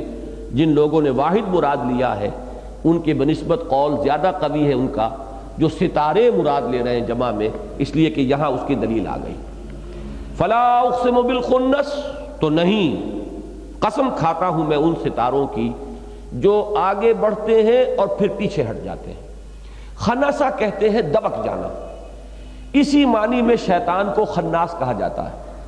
کہ شیطان کی کیفیت کیا ہے کہ یہ طاق میں رہتا ہے۔ جب انسان ذکر الہی سے غافل ہوتا ہے، وہ اس قلب کو خالی دیکھتا ہے، فارغ دیکھتا ہے، تو آتا ہے، نقب لگاتا ہے۔ یہ حدیث کے الفاظ یہ کہ اپنی تھوتنی جما دیتا ہے دل پر اور پھونکے مارنا شروع کر دیتا ہے۔ لیکن جب انسان اللہ کا ذکر کرتا ہے تو وہ بھاگتا ہے، پیچھے ہٹ جاتا ہے، تو اسی لیے اس کے لیے لفظ خناس آیا ہے۔ تو خانس کی جمع ہے خنس، ان ستاروں کی جو آگے بڑھتے ہیں پھر پیچھے ہٹ جاتے ہیں، الجوار جواری چلنے والے، الکنس اور پھر ڈوب جانے والے، کانس کی جمع۔ یہ سب کے سب بالکل وہی جو وہاں پر آیا تھا والنجم اذا ہوا، یہ گویا اس کی مزید شرح ہو گئی۔ فلا اقسم بالخنس الجوار الکنس، مزید اس میں اب واضح کیا واللیل اذا عسعس، اور قسم ہے رات کی جبکہ وہ دو معنی کیے گئے ہیں، جبکہ وہ تاریک ہو جائے، اور دوسرے معنی یہ ہے کہ جبکہ وہ لوٹ رہی ہو، جا رہی ہو، واپس ہو رہی ہو، رات ختم ہو رہی ہو۔ والصبح اذا تنفس، اور اس قسم ہے صبح کی جبکہ وہ سانس لے رہی ہو۔ اس میں بھی در حقیقت صبح کا ایک نقشہ کھینچا گیا ہے کہ صبح کو جو رات کی شدید تاریکی تھی اور ہر طرح کا سکوت تھا وہ ختم ہوتا ہے، اور گویا کہ رات جو ہے وہ پیٹھ پھیرتی ہے، لوٹتی ہے، اور اب جو زندگی کے آثار شروع ہوتے ہیں تو گویا کہ یہ زمین جو ہے وہ سانس لینا شروع کر دیتی ہے، اس میں حرکت نظر آنے لگتی ہے، چہل پہل نظر آنے لگتی ہے۔ اس کی بہترین مثال جو ہے وہ سورہ مدثر میں موجود ہے، واللیل اذا ادبر والصبح اذا اسفر، قسم ہے رات کی جبکہ وہ پیٹھ موڑ لے، اب وہ جا رہی ہے، سورج طلوع ہو رہا ہے اور گویا کہ رات کی تاریکی اس کے آگے آگے بھاگ رہی ہے، اور صبح کا اجالا پھیل رہا ہے۔ والصبح اذا اسفر، یہاں اسفرا کی بجائے آیا تنفسا، یہ یعنی یوں سمجھیے تصویر لفظی اس کو کہتے ہیں کہ ایک لفظ میں نقشہ کھینچ دیا جائے کہ جیسے کوئی چیز سانس، مولانا اصلاحی صاحب نے بڑی بہترین یہاں پہ ایک تشبیہ دی ہے کہ جیسے کسی انسان کے اوپر کوئی بھاری بوجھ ہو اور اس کی وجہ سے اسے سانس لینا بھی دشوار ہو رہا ہو، جیسے جیسے اس کا بوجھ ہٹائیں گے تو اب اس کو سانس لینا اس کو آسان ہوگا۔ تو رات کا ایک بڑا بھاری غلاف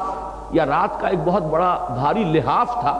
کہ جو اس زمین کے اوپر گویا کہ کسی نے ڈال دیا تھا، اب جیسے جیسے اس لحاف کو کھینچتے ہیں تو وہ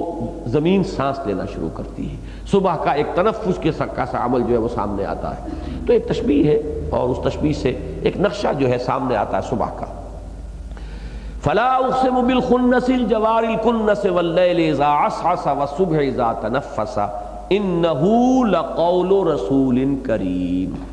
اب نوٹ کیجئے، میں نے عرض کیا تھا کہ مضمون ایک ہی آئے گا، ترتیب بدل جائے گی۔ وہاں پہلے حضور کا ذکر تھا، والنجم اذا ہوا ما ضل صاحبکم وما غوا، صاحبکم سے بات شروع ہوئی اور بعد میں آیا علمہ شدید القوا، یہاں اس شدید القوا سے بات شروع ہو رہی ہے، آخر میں آئے گا وما صاحبکم بمجنون، یہ آیت نمبر 22 ہے، اور تمہارے یہ صاحب جو ہے یہ کوئی مجنون نہیں ہے، یہ آسیب زدہ نہیں ہے، ان پر کوئی جن بھوت کا سایہ نہیں ہو گیا ہے، ان کو کوئی خلل دماغی کا عارضہ نہیں ہو گیا ہے۔ وہ بات جو کہی تھی ما ضل صاحبکم وما غوا، یہاں فرمایا وما صاحبکم بمجنون، اور وہاں جو حضرت جبرائیل کے لیے الفاظ آئے تھے یہاں وضاحت کے ساتھ آ رہے ہیں انہو لقول رسول کریم۔ یہ قرآن جو ہے یہ زبانی آیا ہے ایک بڑے باعزت پیغامبر کے، رسول کا لفظ میں نے اس لیے بیان کیا تھا کہ رسول ملک، یہ پہلی کڑی جو ہے اس سلسلہ رسالت کی، رسول ملک جبرائیل۔ انہو لقول رسول کریم ذی قوت عند ذی العرش مکین، وہاں شدید القوا تھا، یہاں ذی قوہ آیا، تقابل کیجئے، ذی قوت عند ذی العرش مکین، اور وہ صاحب عرش کے بہت قریب ایک مقام رکھتے ہیں۔ اللہ تعالیٰ بھی عزت فرماتا ہے، اللہ تعالیٰ بھی اکرام فرماتا ہے ان کا۔ ذی قوت عند ذی العرش مکین مطاع ثم امین، اور وہ مطاع ہیں، ان کا حکم مانا جاتا ہے، فرشتے بھی ان کا حکم مانتے ہیں، وہ فرشتوں میں بھی چوٹی کے فرشتے ہیں جنہیں اللہ نے اس آخری وحی کے لیے چنا ہے۔ حضرت جبرائیل علیہ السلام اور بھی پہلے بھی وحی وہ لاتے رہے ہیں تاکہ فرشتوں کے اندر بھی ان کا حکم جو چلتا ہے، ان کی جو وہاں پر ایک حیثیت ہے اس کو واضح طور پر بیان کیا۔ مطاعن، وہ مطاع ہیں، فرشتے بھی ان کا حکم مانتے ہیں، ثم امین، اور اس کے ساتھ ہی ایٹ دی سیم ٹائم، سما کا مطلب یہاں یہ ہے کہ وہ مطاع بھی ہے اور اس کے ساتھ ہی امین بھی ہے۔ امین کے دونوں معنی ہوتے ہیں، ذہن میں رکھیے، یہ فاعل سے بھی اور مفعول سے بھی صفت مشبہ دونوں سے ہوگا۔ امین وہ بھی ہے کہ جسے کوئی کھٹکا نہ ہو، کوئی اندیشہ نہ ہو، اور امین وہ بھی ہے کہ جس سے کسی اور کو کوئی کسی ضرر کے پہنچنے کا کوئی احتمال نہ ہو۔ یہ دونوں جو ہے امن میں ہو اور جو دوسروں کو بھی امن دے رہا ہو، جس سے کسی خیانت کا اندیشہ نہ ہو۔ اتنا بڑا پیغام، اتنی بڑی ذمہ داری جبرائیل کے کندھے پر ڈالی گئی ہے۔ نوع انسانہ پیام آخری حامل او رحمت للعالمین، اور اس میں لنک ہے درمیان میں جبرائیل علیہ السلام، تو ظاہر بات ہے کہ ان میں دو اوصاف کا ہونا بہت ضروری ہے۔ ایک امانت، کہ اس میں کہیں کوئی خیانت نہ ہونے پائے، ان کے اپنے اندر کہیں اس کے اندر شامل کرنے کا کوئی جذبہ نہ ہو، خیانت کا مادہ نہ ہو، اور نمبر دو وہ اتنے قوی ہو کہ کوئی اور ان کے اوپر دباؤ نہ ڈال سکے، کوئی ان سے زبردستی اس کے اندر کوئی چیز شامل نہ کروا لے۔ تو مطاع ثم امین، وہ تو خود مطاع ہیں، ان کا تو حکم مانا جاتا ہے، فرشتے تک ان کے فرما بردار ہیں، اور پھر ساتھ وہ امانت والے ہیں، ان سے کوئی اندیشہ نہیں کہ وہ خیانت کریں گے، نہ خیانت کا کوئی خیال بھی ان کے دل میں آ سکتا ہے۔ وما صاحبکم بمجنون، اب لوٹ کر بات آئی، یہ دوسری لنک جو ہے وہ رسول بشر ہے، یہ تمہارے ساتھی ہیں، تمہارے ساتھ انہوں نے 40 برس 45 برس کی زندگی گزاری ہے، ان کی صداقت، ان کی امانت، ان کا علو کردار، ان کا حسن خلق، یہ تمہارے اپنے تجربے کی باتیں ہیں۔ تو یہی دو لنکس ہیں اللہ کے پیغام کو تم تک لانے والی، دو کڑیاں ہیں، رسول ملک، رسول بشر۔ اب اس میں وہ آتا ہے وَلَقَدْ رَآهُ بِالْأُفُقِ الْمُبِينِ، اور یہ دونوں لنکس جو ہیں متصل ہیں، یہ دونوں کڑیاں، انہوں نے دیکھا ہے انہیں افق مبین پر، روشن افق پر۔ یہ ایسے ہی نہیں ہے، کوئی اٹکل پچو نہیں ہے، کوئی اندیکھی بات نہیں ہے، بلکہ پیغمبر ہرچے گوید دیدہ گوید، وہ جبرائیل علیہ السلام سے اگر روایت کر رہے ہیں تو وہ روایت جو ہے اس راوی کے ساتھ ان کی رویت کا رشتہ ثابت ہے۔ وَلَقَدْ رَآهُ، اس میں اب غور کیجئے، قد زور کے لیے، تاکید کے لیے، لام پھر مفتوح مزید، دیکھا ہے انہیں، اس میں کسی شک و شبے کی گنجائش نہیں ہے کہ انہوں نے دیکھا ہے انہیں کھلے افق پر۔ اب اس سے یہ معین ہو گیا کہ یہاں پر بھی علمہ شدید القوا ذو مرۃ فاستوى وهو بالافق الاعلی ثم دنا فتدلی فکان قاب قوسین او ادنی، یہ تمام بیان حضرت جبرائیل کا ہے، یہ اللہ تعالیٰ کا نہیں۔ لیکن یہ کہ بعض ہمارے ہاں جو صوفیانہ مذاق کے لوگ ہیں، انہیں اس میں بہرحال ایک بڑی کشش ہوتی ہے، پھر عوام پر اثر انداز ہونے کے لیے ان آیات کو اگر اللہ کی ذات پر منطبق کر کے اور حضور کے قرب اور اتصال کو ذات باری تعالیٰ کے ساتھ اس طرح بیان کیا جائے تو یہ بھی ایک بڑی لوگوں کی دلچسپی کی بات اور ان کے لیے بڑی پرکشش بات بنتی ہے، لہذا کچھ لوگ اس طرح کی باتیں کرتے ہیں۔ لیکن صحابہ کرام میں اکثر و بیشتر کا اجماع ہے کہ یہ سارا ذکر حضرت جبرائیل علیہ السلام کا ہے، یہ رویت ہے دو راویوں کی، ان کا اتصال ہے کہ جس پر زور دیا جا رہا ہے۔ اس میں جو واقعہ بھی آتا ہے حدیث میں، حضرت جابر ابن عبداللہ رضی اللہ تعالیٰ عنہ کی روایت ہے، یہ روایت بھی اچھی طرح سمجھ لیجئے۔ حضور پر پہلی وحی تو ہوئی ہے جب آپ غار حرا میں تھے اور سورہ علق کی 5 آیات نازل ہوئی، اس کے بعد کچھ عرصے تک وحی کا سلسلہ رک گیا، اور اس درجے حضور صلی اللہ علیہ وسلم پر وہ وقت شاخ گزرا ہے کہ حدیث کے الفاظ یہ ہیں کہ مجھ پر یہ فترت کہتے ہیں اس کو، فترت وحی کا کچھ دیر کے لیے رک جانا، اتنا شاخ گزر رہا تھا کہ معاذ اللہ کبھی مجھے یہ خیال بھی آتا تھا کہ میں اپنے آپ کو پہاڑ پر سے نیچے گرا دوں، یعنی خودکشی کر لوں۔ یہ ایک کیفیت ہے، جذباتی کیفیت، اس کا کوئی امکان نہیں، اللہ تعالیٰ آپ کو تھامنے والا تھا، روکنے والا تھا، آپ معصوم تھے، لیکن یہ کہ اس کیفیت کی شدت کا حضور اظہار فرما رہے ہیں۔ اسی حالت میں کہتے ہیں، فرماتے ہیں حضور صلی اللہ علیہ وسلم، حضرت جابر کی روایت ہے کہ میں غار حرا سے اتر رہا تھا کہ اچانک ایک آواز آئی، یا محمد۔ میں نے سامنے دیکھا، دائیں دیکھا، بائیں دیکھا، پیچھے دیکھا، کوئی نہیں، تو مجھ پر کچھ ہیبت سی طاری ہوئی، میں لیکن بہرحال پھر کچھ آگے بڑھا، نیچے اتر رہے ہیں آپ، تو پھر آواز آئی، یا محمد۔ اب مجھ پر اور دہشت طاری ہوئی، میں نے پھر دیکھا، چاروں طرف کوئی نظر نہیں، اچانک میری نگاہ اٹھی تو وہی فرشتہ جو غار حرا میں میرے پاس آیا تھا، وہ اس کو میں نے دیکھا کہ وہ افق پر اس طرح سے ایک کرسی پر بیٹھا ہوا ہے کہ تمام آسمان اس سے بھر گیا ہے۔ اب فرشتے کا ہم تصور نہیں کر سکتے، بعض احادیث میں الفاظ آئے کہ 600 بازو ہیں حضرت جبرائیل کے. اب وہ بازو کیا ہیں، کس نوعیت کے ہیں؟ حضرت لوط کے پاس جو فرشتے بھیجے گئے تھے، آتا ہے کہ ایک فرشتے نے ذرا اپنا ایک پر ہلایا تھا کہ تمام وہ جو ان کی قوم تھی، وہ جو شہوت کے جذبے سے مغلوب ہو کر آئے تھے، ان سب کی بینائی جاتی رہی تھی، اندھے ہو گئے تھے. تو یہ معاملہ جو ہے فرشتوں کا ہم تو کچھ سمجھ ہی نہیں سکتے کہ ان کی کیا کیفیت ہے. تو ایسا دیکھا کہ پورا افق، اور وہاں لفظ آیا ہے افق اعلیٰ، وہاں آیا افق مبین. اس میں بعض حضرات کی رائے تو یہ ہے کہ یہ مشرقی افق میں دیکھا ہے، لیکن ایک رائے جو مجھے زیادہ قوی معلوم ہوئی ہے وہ یہ ہے کہ سمت راس میں، یعنی بالکل اوپر دیکھا ہے. اس لیے کہ مشرقی افق بھی ہم سے ذرا فاصلے پر ہوتا ہے. جو چیز مشرقی افق ہوگی وہ ذرا دھندلی نظر آئے گی، جو بالکل مغربی افق پر ہوگی وہ بھی کچھ دھندلی نظر آئے گی، جو عین ہمارے سروں کے اوپر ہوگی وہ ہوگی جو بالکل واضح اور روشن ہوگی. تو افق مبین جسے کہا گیا ہے، اور اس کے لیے لفظ دوسرا اعلیٰ آ گیا. مشرقی افق اعلیٰ نہیں ہے، وہ تو نیچے ہے. مغربی افق بھی اعلیٰ کا لفظ پر اس کا اطلاق نہیں ہوگا، وہ بھی مغرب میں نیچے ہے، پستی کی طرف ہے. یہ جو افق ہے اوپر، تو وہ فی الافق الاعلیٰ، یہاں سے پھر وہ ایک کرسی میں ایسے بیٹھے ہوئے تھے کہ مشرق سے مغرب تک وہ ان سے بھرا ہوا تھا. اس ہیبت اور جلال کی کیفیت میں جب دیکھا ہے حضور نے، تو حضور فرماتے ہیں کہ ان پر دہشت طاری ہوئی ہے. اس وقت تو حضرت جبرائیل نے صرف اتنا کہا ہے کہ آپ اللہ کے رسول ہیں، بس.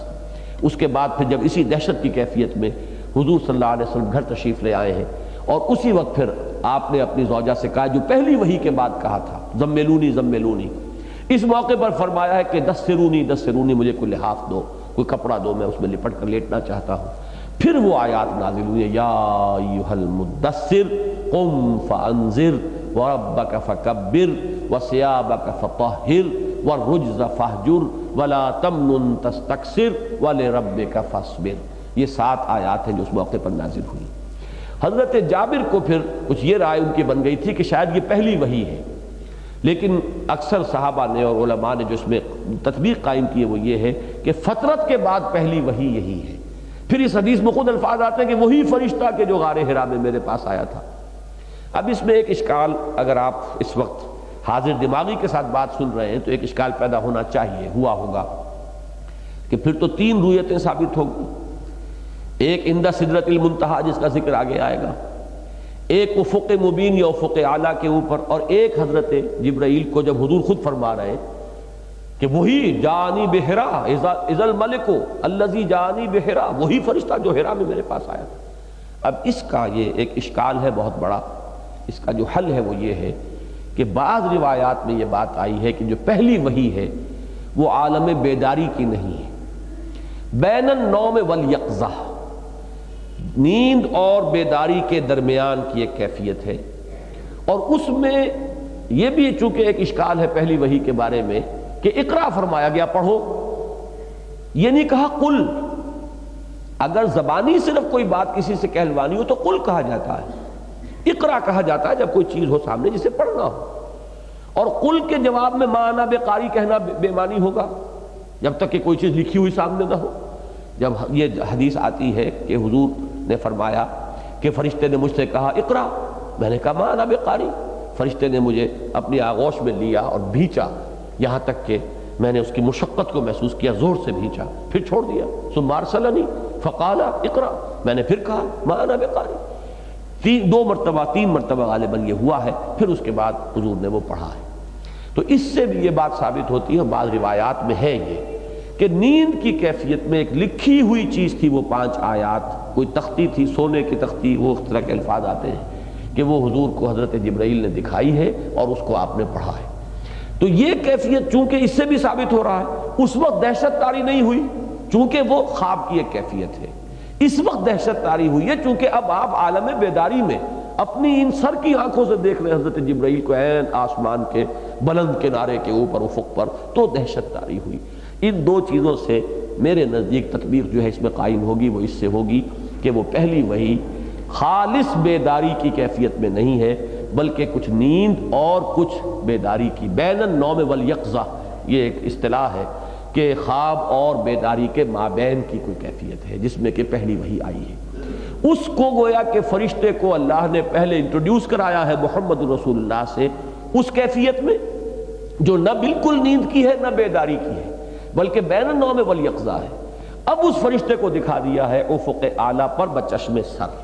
وَلَقَدْ رَآهُ بِالْأُفُقِ الْمُبِينِ وَهُوَ بِالْأُفُقِ الْأَعْلَى، وہاں سے پھر تب دنا، وہاں سے وہ قریب ہوئے حضور کے، فتدلا، اور لٹک آئے۔ یہ بھی آتا ہے احادیث میں کہ ان کا تعلق اپنی اس جگہ سے منقطع نہیں ہوا، جیسے سورج کی کرن ہے کہ ارب ارب میل یہاں پہنچتی ہے ہماری زمین تک، لیکن سورج سے سلسلہ منقطع نہیں ہوتا۔ تو عالم نورانیت کی جو چیزیں ہیں ان کو ہم اپنے اس عام دنیا کے جو ہمارے قواعد و ضوابط ہیں، وہ کوئی اس طرح کا مادی جسم ان کا نہیں ہے کہ اگر وہ اس کرسی پر سے اتر آئے تو کرسی خالی ہو گئی، حضور کے پاس آ گئے۔ دنا فتدلا، اور ان کا تعلق جو ہے وہ اپنے اس افق کے ساتھ وہ قائم رہا ہے۔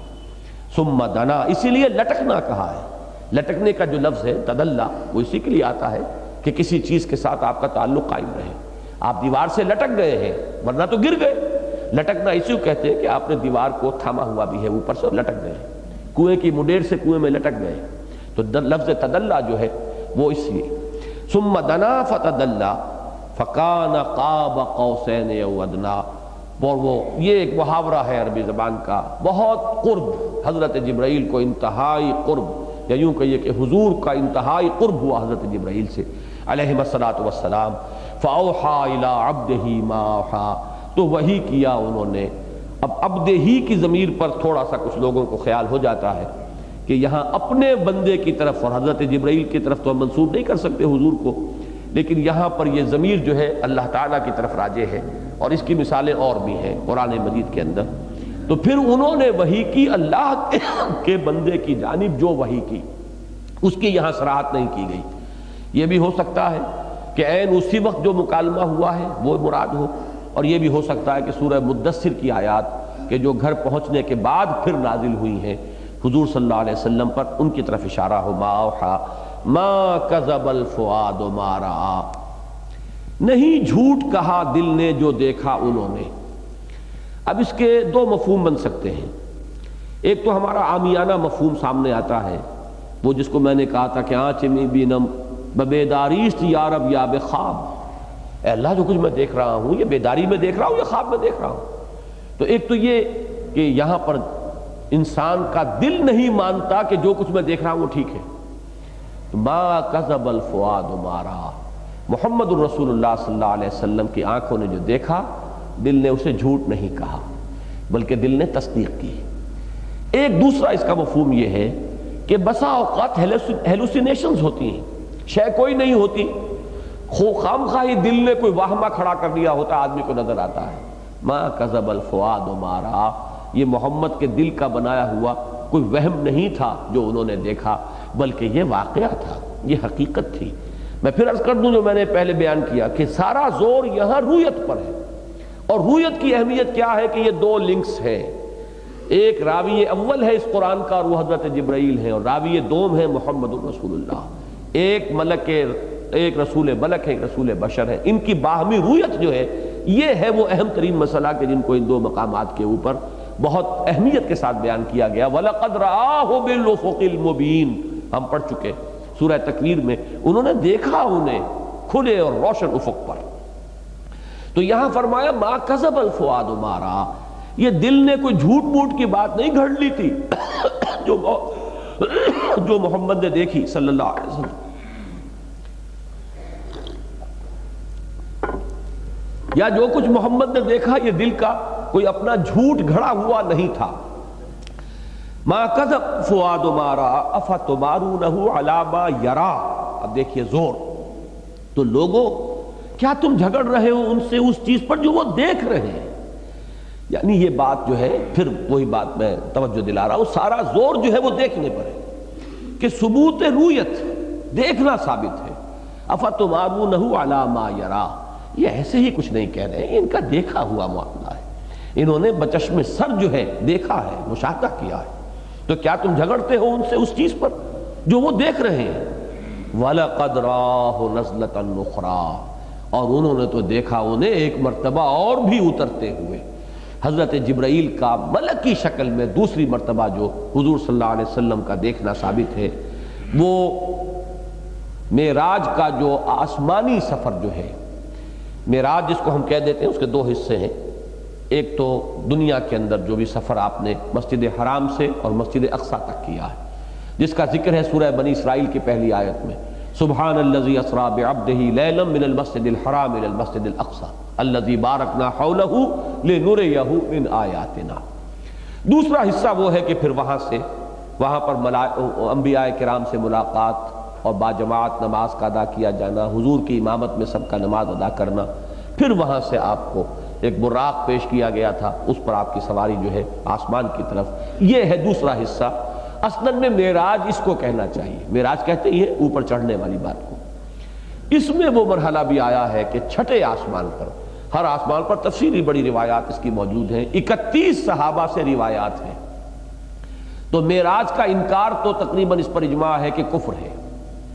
البتہ یہ کہ معراج حالت بیداری میں ہوا ہے یا حالت نوم میں ہوا ہے، یہ خواب تھا یا واقعہ تھا، بجسد ہی شریف تھا یا صرف یہ کہ ایک روحانی سیر تھی، اس میں اختلافات کی گنجائش ہے۔ اگرچہ اہل سنت کا اس پر اجماع ہے کہ یہ عین عالم بیداری میں اور بجسد ہی شریف جسمانی معراج ہے جو حضور کو ہوا صلی اللہ علیہ وسلم۔ تاہم یہ کہ اگر کوئی شخص اس میں اختلاف کرے گی، اس کی تکفیر نہیں کی جائے گی اگر وہ نفس معراج کا انکار نہ کرے، لیکن نفس معراج کا انکار کرتا تب تو تکفیر بھی کی جائے گی، اس لیے کہ وہ اتنی متفق علیہ ہے، 31 صحابہ سے مرمی ہے روایات، اس کے اندر کسی شک و شبہ کی گنجائش نہیں۔ اس موقع پہ آتا ہے کہ ایک آسمان، دوسرا آسمان، تیسرا آسمان، تو چھٹے آسمان پر وہ سدرۃ المنتہا ہے۔ سدرہ اصل میں کہتے ہیں کسی بیری کے درخت کو۔ اب وہ کیا شے ہے جس کی تعبیر کے لیے انسانی زبان میں بیری کا درخت ہے اور کوئی لفظ نہیں ہے، یہ آج ہم نہیں سمجھ سکتے، واللہ عالم۔ یہ تو اگر اللہ نے ہمارے نصیب کیے اور پھر آخرت میں اللہ تعالیٰ نے اپنا قرب عطا فرمایا تو سب چیزیں وہاں چل کر دیکھیں گے۔ اس وقت ہمارے لیے یہ آیات متشابہات میں سے ہے۔ منتہا کا لفظ اس لیے لایا گیا کہ یہ اس عالم مادی کی انتہا ہے، اس سے اوپر جو ہے وہ اب کسی بھی مخلوق کا کوئی گزر نہیں۔ وہ خاص یوں کہیے کہ اللہ تعالیٰ کی حریم ذات ہے، وہ اس کی اپنا ایک عالم ہے، وہاں پہ کسی کی بھی کوئی رسائی نہیں ہے، نہ جبرائیل علیہ السلام کی رسائی ہے، نہ کسی اور کی رسائی ہے، بس یہیں تک خود محمد الرسول اللہ صلی اللہ علیہ وسلم۔ ہمارے یہاں شاعری تو ہوتی ہے، اور جب میلاد کی محفلیں ہوں گی تو اس میں جو بھی اس میں مبالغہ آرائی کی جاتی ہے وہ دوسری ہے، خود حضور کا بھی یہیں تک آپ پہنچے، اس سے آگے کا معاملہ نہیں۔ سدرۃ المنتہا، اور یہیں پر آپ کو جو بھی رویت ہوئی، جو بھی مشاہدات کرائے گئے، جو بھی اللہ نے دکھایا، وہ سب اسی جگہ پر ہوا ہے۔ اور اسی جگہ پر حضرت جبرائیل علیہ السلام بھی پھر اپنی اصل ملک کی صورت میں ظاہر ہوئے۔ اس وقت تک حضرت جبرائیل ساتھ رہے کس شکل میں تھے، واللہ عالم۔ اور چونکہ یہاں پہ میں دیکھیے دلیل دے رہا ہوں، خود حضور کے بارے میں ہمارا عقیدہ یہ ہے کہ آپ بجسد ہی شریف تھے، تو یقیناً حضرت جبرائیل بھی کسی جسد کی شکل میں تھے، اور وہ کوئی نہ کوئی انسانی صورت ہی ہوگی کہ جس میں کہ حضور صلی اللہ علیہ وسلم کی ہم رکابی انہوں نے اختیار فرمائی ہے۔ البتہ سدرۃ المنتہا پر پھر حضور نے دیکھا ہے انہیں، حضرت جبرائیل کو اپنی اصل ملکی شکل میں۔ اچھا، اس سے بھی ثابت ہو رہا ہے کہ وہاں دیکھا، حالانکہ تمام احادیث تو بتا رہی ہے کہ سارا سفر ساتھ کیا ہے، تو اس کا کیا مطلب ہے کہ باقی پورے سفر میں وہ اپنی اصل شکل میں نہیں تھے، ورنہ قرآن یہ لفظ نہ کہتا وَلَقَدْ رَآهُ نَزْلَةً أُخْرَىٰ۔ قرآن تو یہ کہتا ہے انہوں نے تو سارا سفر طے کیا ان کے ساتھ تو ان کی اتنی جو ہے طویل صحبت رہی ہے۔ وہ صحبت جو ہے اصل ملکی شکل میں نہیں ہے، بلکہ سدرۃ المنتہا پر حضرت جبرائیل پھر اپنی اصل شکل میں ظاہر ہوئے۔ وَلَقَدْ رَآهُ نَزْلَةً أُخْرَىٰ عِندَ سِدْرَةِ الْمُنتَهَا، اس آخری انتہائی بیری کے پاس۔ یہ کوئی شے کوئی ہے اللہ تعالیٰ کی تجلیات کا مرکز اور محبت ہے، جس پر اللہ کی تجلیات کا نزول ہوتا رہتا ہے، جس کی کوئی شکل کی مشابہت ہوگی بیری کے درخت کے ساتھ، اس پر وہاں تک یہ حضور صلی اللہ علیہ وسلم وہاں پہنچے ہیں، وہاں پھر مکالمہ ہوا ہے اللہ کے ساتھ۔ یہ جو التحیات ہم پڑھتے ہیں یہ وہی کا مکالمہ ہے کہ حضور نے التحیات للہ والصلوات و طیبات فرمایا، اللہ تعالیٰ کی طرف سے جواب آیا السلام علیکم یا ایھا النبی ورحمۃ اللہ وبرکاتہ۔ پھر جواب میں حضور نے فرمایا السلام علینا وعلی عباد اللہ الصالحین۔ یہ مکالمہ ہے۔ پھر اسی جگہ پر بعض احادیث سے معلوم ہوتا ہے کہ حضور کو اللہ تعالیٰ نے سورہ بقرہ کی آخری 2 آیات جو ہیں یہ امت کے لیے تحفے کے طور پر عطا فرمائی ہے۔ یہ زمانہ نزول، جگہ نزول کی جو ہے ان آیات کی وہ آسمان ہے۔ سورہ بقرہ کی آخری 2 آیات ان کے بارے میں فرمایا بھی گیا ہے کہ یہ خاص عرش الہی کے تلے کے خزانے میں سے 2 چیزیں ہیں، 2 موتی ہیں اس کی۔ پھر یہ کہ مکالمہ وہ بھی نماز کی فرضیت ہوئی ہے، یہ ساری چیزیں وہاں ہوئی ہیں۔ عند سدرۃ المنتہی عندہا جنت المأوا، اسی کے قریب وہیں اس کے پاس جنت مأوا ہے۔ وہ مأوا یا تو وہ جنت ہے کہ جو لوگوں کو ملنی ہے آخرت میں، ایک رائے یہ کہ یہ وہ جنت ہے جس میں کہ اہل ایمان کی ارواح رکھی جاتی ہیں آخرت تک کے لیے۔ باقی وہ اصل جو جنت ہے جس میں کہ لوگوں کو داخل ہونا ہے، اس کے بارے میں پھر مختلف لوگوں کے خیالات ہیں، لیکن یہ ساری باتیں بھی یہ بھی متشابہات کی ہیں، ان میں سے کسی ایک رائے کو یعنی حتمی طور پر اختیار کرنا ضروری نہیں ہے۔ اذ یغشی السدرۃ ما یغشی، اب یہ جو 2 آیات آ رہی ہیں یہ بہت ہی لطیف ہیں۔ اذ یغشی السدرۃ ما یغشی، جبکہ ڈھانپے ہوئے تھا اس بیری کے درخت کو جو ڈھانپے ہوئے تھا۔ اب یہ انداز ذرا غور کیجئے، یہ در حقیقت جو بات بتانی ہے وہ یہ ہے کہ جو کچھ ڈھانپے ہوئے تھا اس کی زبان میں تعبیر ممکن نہیں، الفاظ میں تعبیر ممکن نہیں، تمہارے لیے اس کا کوئی فہم ممکن نہیں، جو ڈھانپے ہوئے تھا۔ یہ اللہ تعالیٰ کی تجلیات خصوصی کہ جو وہاں مرکوز تھیں اس جگہ پر، اس کو جو اب ویسے کہا گیا ہے کہ کوئی بڑے یعنی موتیوں جیسے اور چمکدار کوئی جگنوؤں کی طرح کے کوئی پروانے تھے کہ جو اس درخت کو ڈھانپے ہوئے تھے۔ یہ ساری چیزیں بھی اصل میں کسی شے کی مشابہت جو ہماری زبان کے الفاظ میں کچھ اس کا ایک قریبی سا تاثر اور تصور بن سکے، ورنہ یہ کہ اس کو کوئی نہیں جان سکتا۔ اذ یغشی السدرۃ ما یغشی، جبکہ ڈھانپے ہوئے تھا اس بیری کے درخت کو جو ڈھانپے ہوئے تھا۔ اگلا جو ٹکڑا ہے بلکہ آیت ہے، ما زاغ البصر وما طغی، یہ بتمام و کمال میری سمجھ میں آئی ہے علامہ اقبال کے ایک شعر کے حوالے سے۔ لفظی ترجمہ تو صاف ہے، نہ کج ہوئی نگاہ اور نہ حد سے بڑھی، 2 چیزوں کی نفی کی جا رہی ہے۔ ایک تو یہ کہ یہ روشنی ہے اور میں اسے دیکھ رہا ہوں، اگر میری آنکھوں میں اتنی طاقت نہ ہو کہ اس کو برداشت کر سکوں تو میں فوراً نگاہ ہٹا لوں گا۔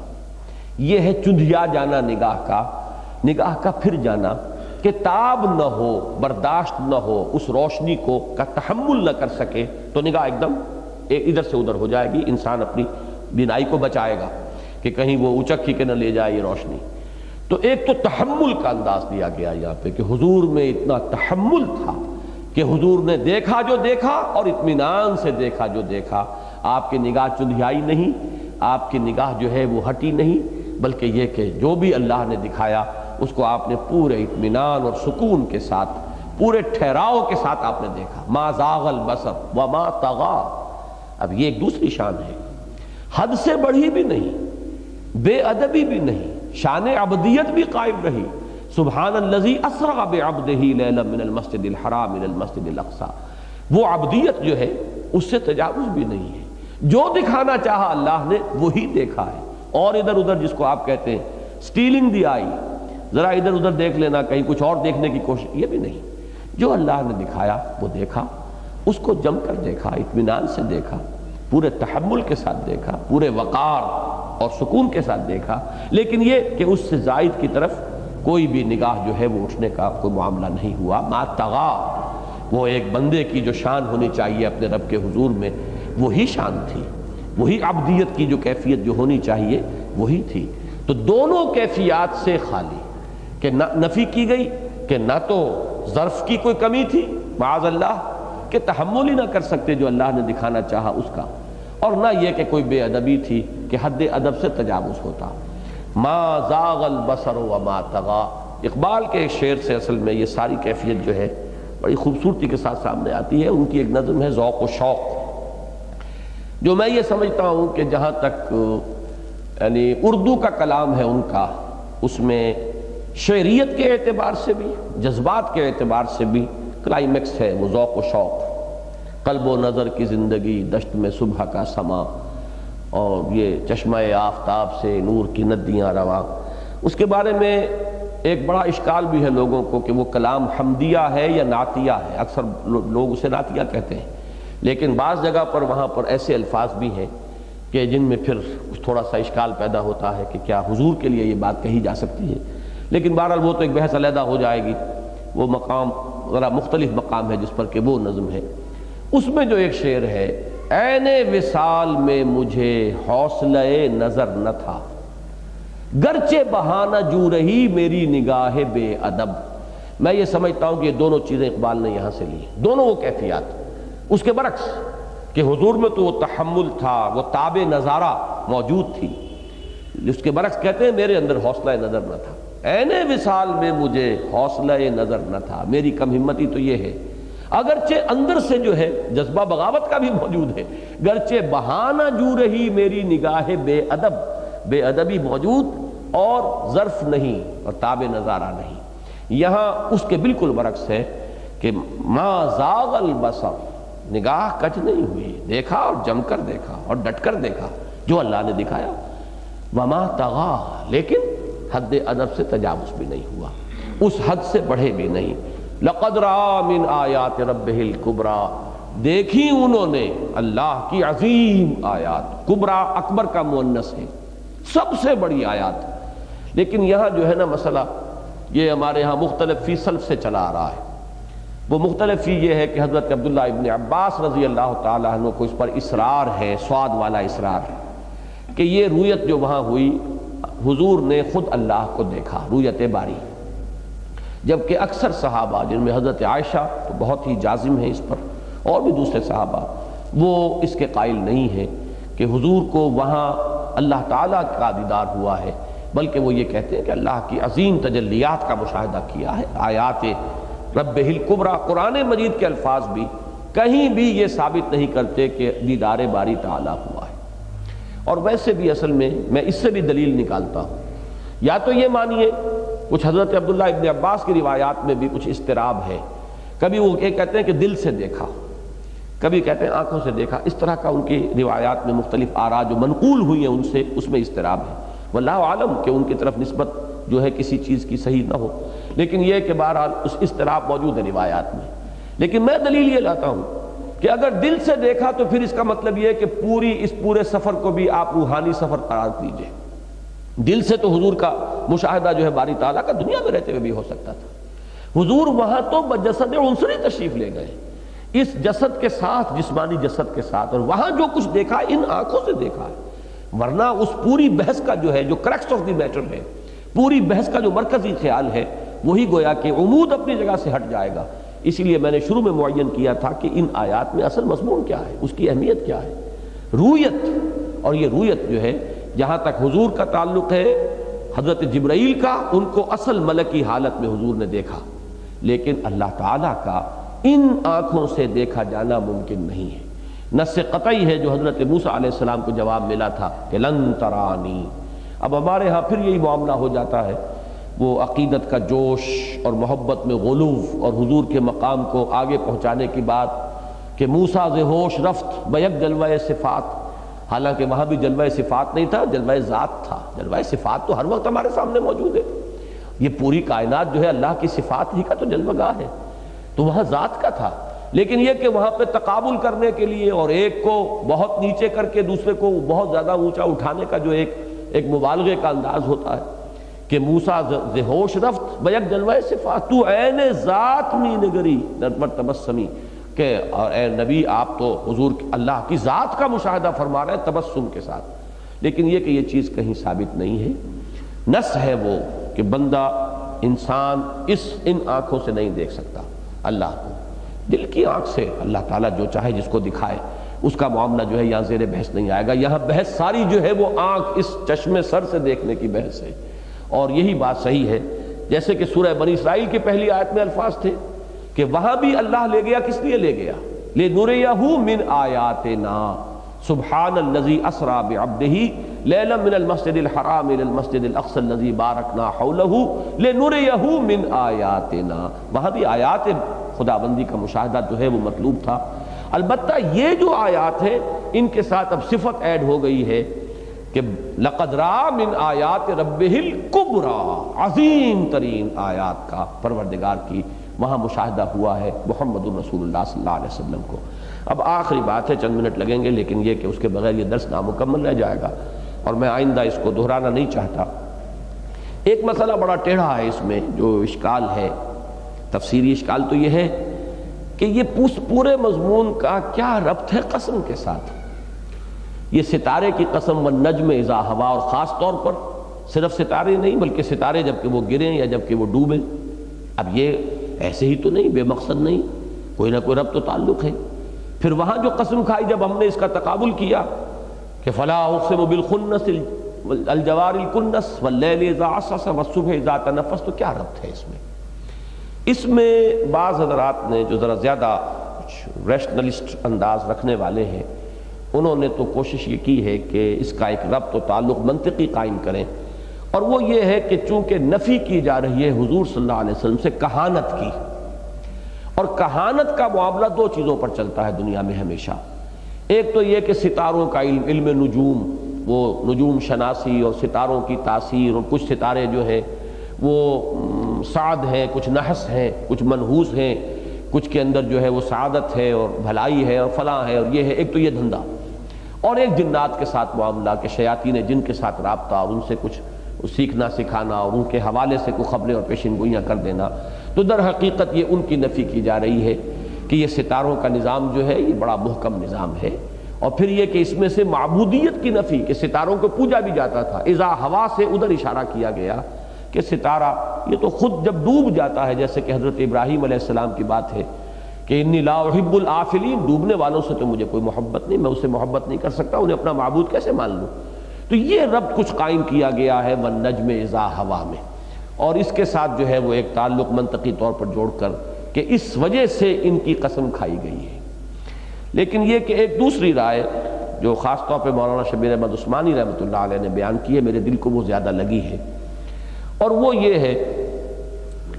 کہ ستارے بھی دنیا میں ہدایت کا اور راستہ دکھانے کا ذریعہ بنتے ہیں۔ قافلے چلتے تھے اور رات کے اندھیرے میں ان ستاروں سے وہ مدد لیتے تھے اور قافلے جو ہیں اپنی منزل تک پہنچتے تھے، لیکن ظاہر بات ہے کہ وہ ہدایت، وہ روشنی بہت مدھم ہوتی ہے، اس میں بھٹکنے کا بھی اندیشہ رہتا ہے، اس میں بات پوری طریقے سے واضح طور پر سامنے نہیں آتی، اور پھر وہ وقت آتا ہے کہ ستارے ڈوبتے ہیں، اور پھر دلیل صبح روشن ہے ستاروں کی تنکتابی، افق سے آفتاب ابھرا گیا دور گراں خوابی۔ تو در حقیقت ستاروں کی یہ کیفیات بیان کی گئی ہیں کہ اب وہ رات ختم ہو رہی ہے جس میں کچھ ہدایت تھی تو صحیح، فطرت انسانی کے اندر بھی ہدایت تھی، انبیاء بھی آ رہے تھے، ان کی لائی ہوئی ہدایت بہت جلد گم بھی ہو جاتی تھی، اس کی حفاظت کا بھی کوئی اہتمام نہیں تھا۔ اب وہ دور جو ہے ستاروں کا وہ ختم ہو رہا ہے، والنجم اذا ہوا فلا اقسم بالخنس الجوار الکنس واللیل اذا عسعس، وہ اب دور ختم ہوا، اب شمس ہدایت طلوع ہو رہا ہے محمد الرسول اللہ صلی اللہ علیہ وسلم۔ اب ہر شے ویسی ہی نظر آئے گی جیسے کہ فی الواقع ہے، جیسے کہ صبح کی روشنی میں جب وہ پھر اب وہ کوئی اشتباہ نہیں ہوتا، رات کے اندھیرے میں تو آپ کو کہیں کوئی چٹان ہو تو وہ شاید کوئی نظر آئے کہ کوئی درندہ بیٹھا ہوا ہے، یا کوئی اور چیز ایسی ہو تو اس سے آپ خوف کھا جائیں گے، کوئی درخت جو ہے شاید نظر آئے کہ کوئی بھوت کھڑا ہوا ہے، کوئی جن کھڑا ہے، لیکن دن کی روشنی جب آتی ہے تو کوئی اضطراب نہیں رہتا، نہ باطنی اضطراب، نہ کوئی ظاہری طور پر کوئی اشکال یا اشتباہ، بلکہ یہ کہ یہ سورج کی در حقیقت شمس ہدایت جو ہے محمد الرسول اللہ کا، اس کے طلوع کی یہ تمہید ہے۔ اس اعتبار سے یہ جو دلیل صبح روشن ہے ستاروں کی تنکتابی، افق سے آفتاب ابھرا گیا دور گراں خوابی، اور اقبال کا ایک اور شعر بھی اسی مضمون کا کوئی قریب وہ پہنچتا ہے کہ اگر عثمانیوں پر کوہ غم ٹوٹا تو کیا غم ہے کہ خون 100,000 انجم سے ہوتی ہے سحر پیدا، تو والنجم اذا ہوا ما ضل صاحبکم وما غوا، یہاں سے بات چل رہی ہے فلا اقسم بالخنس الجوار الکنس، اور میرے نزدیک اس سے بھی زیادہ جو قریبی تعلق اس مضمون کا جڑتا ہے وہ ہے واللیل اذا عسعس والصبح اذا تنفس۔ اب وہ تاریکی جو ہے، اور خاص طور پہ یہ ذہن میں رکھیے کہ فترت وحی رہی ہے 600 برس تک، یہ ایک بڑی طویل رات تھی جو دنیا پر آئی ہے، اس لیے کہ حضرت مسیح علیہ السلام اور حضور کے مابین کوئی نبی نہیں دنیا میں، یہ فترت اولا ہے، ختم نبوت سے پہلے یہ ایک وقفہ آیا ہے، 600 برس کا معمولی وقفہ نہیں ہے، ورنہ اس سے پہلے تار ٹوٹا ہی نہیں۔ حضرت ابراہیم سے حضرت یحییٰ اور حضرت عیسیٰ تک چلے آئیے، کوئی نہ کوئی نبی ہر وقت موجود ہے، وحی کا تار جڑا ہوا ہے، تار برقی جو ہے چلتا جا رہا ہے، وہ مسلسل پیغام آ رہا ہے۔ لیکن یہ کہ 600 برس کی شب جو ہے وہ ختم ہو رہی ہے، تو دلیل صبح روشن ہے، ستاروں کی تنک تابی، افق سے آفتاب ابھرا گیا دور گراں خوابی۔ اور یہ کہ اگر عثمانیوں پر کوہ غم ٹوٹا تو کیا غم ہے کہ خون 100,000 انجم سے ہوتی ہے سحر پیدا، اب وہ سحر جو ہے وہ طلوع ہو گئی ہے۔ واللیل اذا عسعس، شمس نبوت محمدی طلوع ہوا اور رات کی تاریکی آگے آگے بھاگ رہی ہے اور صبح کا اجالا پھیل رہا ہے۔ واللیل اذا ادبر والصبح اذا اسفر، یہ وہ جو سورہ مدثر میں آیا ہے۔ تو یہ ربط میرے نزدیک زیادہ قریب ہے اس کے، باقی یہ کہ اس چیز کی بھی میں نفی نہیں کرتا۔ البتہ یہ ضرور ہے کہ ان چیزوں میں کوئی حتمی اور قطعی اور آخری بات کہنا ممکن نہیں ہوتا، یہ اس میں بہت کچھ ذوق کو اور وجدان کو بھی دخل ہوتا ہے، لیکن یہ کہ اس پر انسان غور کرتا رہے اور سوچتا رہے، ہو سکتا ہے کہ اور کسی بات پر بالکل اس کا اپنا دل ٹھک جائے، چاہے وہ کسی اور کے لیے اس کو حتمی طور پر ثابت نہ کر سکے۔ میں اللہ کا شکر ادا کرتا ہوں، اگرچہ چند منٹ زائد ہو گئے، لیکن یہ کہ یہ ایک مشکل مقام تھا اور میں نہیں کہہ سکتا قطعاً اس کا دعویٰ کہ اس کی مشکلات کو میں حل کر سکا ہوں، لیکن بہرحال اب چونکہ اس جگہ سے اب گزرنا ہی تھا تو جو کچھ بھی اس وقت تک کا میرا مطالعے کا حاصل تھا وہ میں نے آپ کی گوش گزار کر دیا ہے۔ اقول قولی ھذا واستغفر اللہ لی ولکم ولسائر المسلمین والمسلمات۔